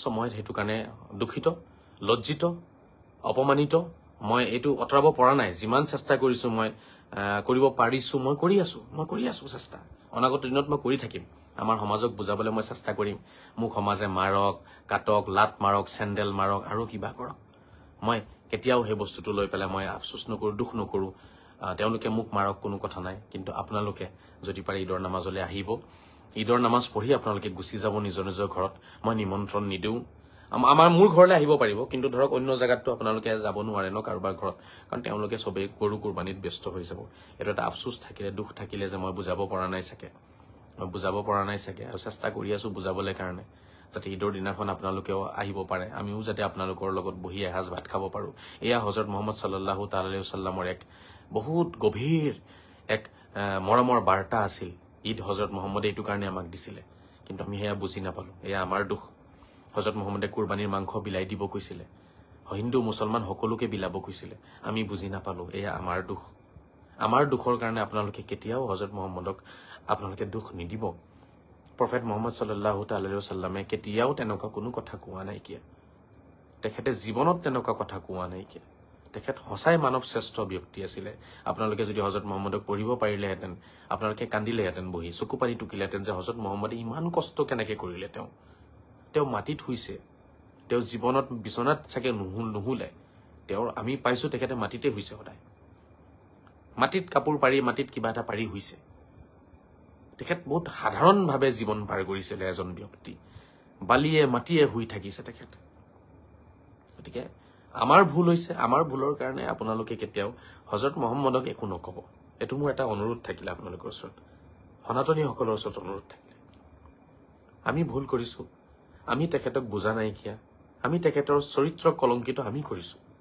তেখেতৰতো একো দুখ নাই তেখেত আপোনালোকৰ কাৰণেও আশীৰ্বাদ আছিল আমাৰ কাৰণেও আশীৰ্বাদ আছিল আমি তেখেতক সাম্প্ৰদায়িক আমি বনাইছো তেখেতক আমি উগ্ৰবাদী বনাইছো তেখেত তেনেকুৱা নাছিল তেখেতে এই কুৰবানী ঈদৰ যেটো বাৰ্তা আছিল হেতু মৰমৰ বাৰ্তাই দিছিল আমাক যে সকলোৱে মিলি জুলি একেলগে ঈদ পালন কৰা ঈদৰ পিছত একেলগে এসাঁজ ভাত খাই লোৱা যেটো কুৰবানী কৰিবা মাংস সকলোকে বিলাই দিবা এটা হিন্দু মুছলমানৰ কথা তেখেতে কতো কোৱা নাই কিয়া কুৰানতো কতো কোৱা নাই কিয়া কিন্তু আজি মুল্লাসকলে চাওক কি কাম কৰিছে তেওঁলোকে এই মাংস অকল মুছলমানত বিলাব লাগে হিন্দু মানুহত বিলাব নালাগে কোনোবাই ছাগলী কাটিলেও তেওঁলোকে শিকাই দিয়ে গৈ পেলাই ছাগলী কুৰবানীৰ মাংস কেলে হিন্দু মানুহক দিছা পবিত্ৰ মাংস কেলে দিছা তেওঁলোকক কিহৰ পবিত্ৰ মাংস তেওঁলোক কেনেকৈ অপবিত্ৰ হৈ গল আমাৰ সনাতনীসকল কেনেকৈ অপবিত্ৰ হৈ গল কি কৰিলে তেওঁলোকে কি দুখ কৰিলে যে তেওঁলোক অপবিত্ৰ হৈ গল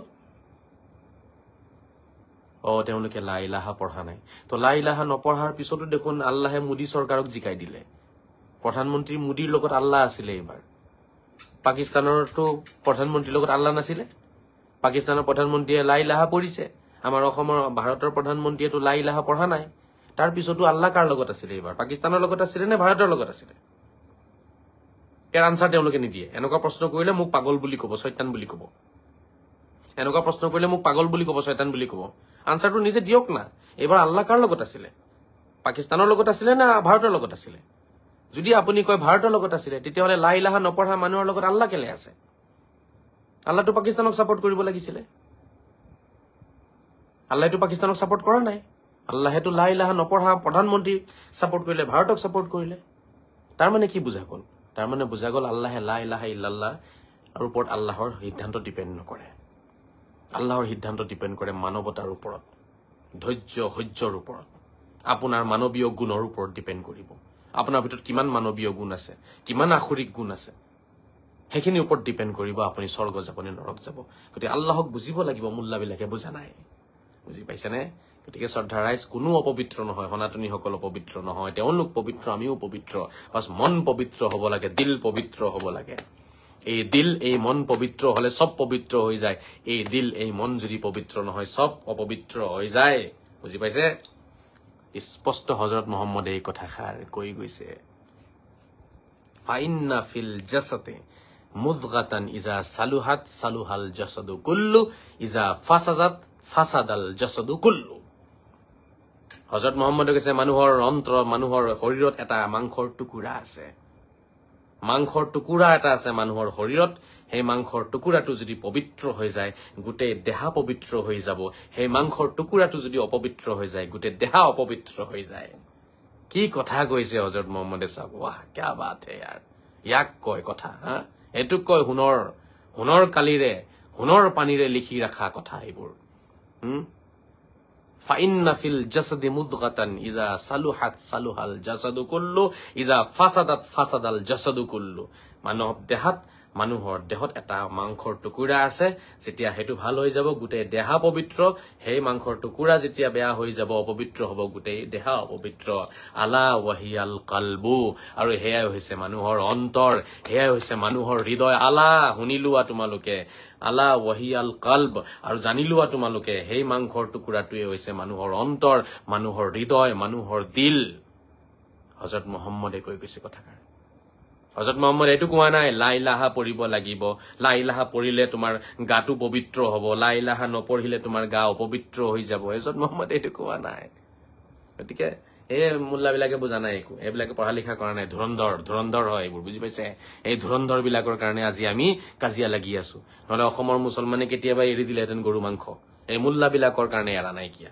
দুখীটো মুল্লাবোৰ হয় ৰাইজৰ কোনো ভুল নাই দুখী মুল্লাবোৰ হয় ৰাইজৰ কোনো ভুল নাই গতিকে শ্ৰদ্ধাৰাই যিকিনক এৰিছো মই এইবোৰ সদায় কৈ থাকো মোক এনেই গালি পাৰিব এতিয়া মানুহে এইবোৰ মুল্লাৰ কথা কলে আসল চুৰক চুৰ বুলি কলেই মানুহে বেয়া পায় এতিয়া চুৰক এতিয়া মই মহাপুৰুষ বুলিহে ক'ব লাগিব তেতিয়াহে বহুতেই ভাল পাব আৰু মই চুৰক চুৰ বুলি কম গৰুক গৰু বুলি কম ন হা তো যিবিলাক অপৰাধীক অপৰাধী বুলি কম মুল্লাই অপৰাধীক অপৰাধ হয় অপৰাধী কৰিছে মুল্লাই অপৰাধ কৰিছে অপৰাধী হয়তো অপৰাধী বুলি কম ন কিয় অপৰাধ কৰিলে তেওঁলোকে কিয় হযৰত মুহাম্মদক তেওঁলোকে আজি উগ্ৰবাদী নেতা বনাই দিলে সাম্প্ৰদায়িক নেতা বনাই দিলে গতিকে এটো কবই লাগিব এৰিছো 12টা বাজি পৰহল হোক ৰাতিপুৱা অলপ কামো আছে আপোনালোকৰো আছে ফজৰৰ নামাজো পঢ়িব আপোনালোকে সকলোৱে ৰাতিপুৱা উঠিব লাগিব এৰো কেতিয়াবা লাইভ কৰোঁতে মোৰ ৰাতিপুৱা নামাজ গুচি যায় জানে নাই পিছত উঠি পেলাই পঢ়িব লাগে 7টা বজাত গতিকে একো নাই লাগিলে এদিন দেৰিকে পঢ়িম তথাপিও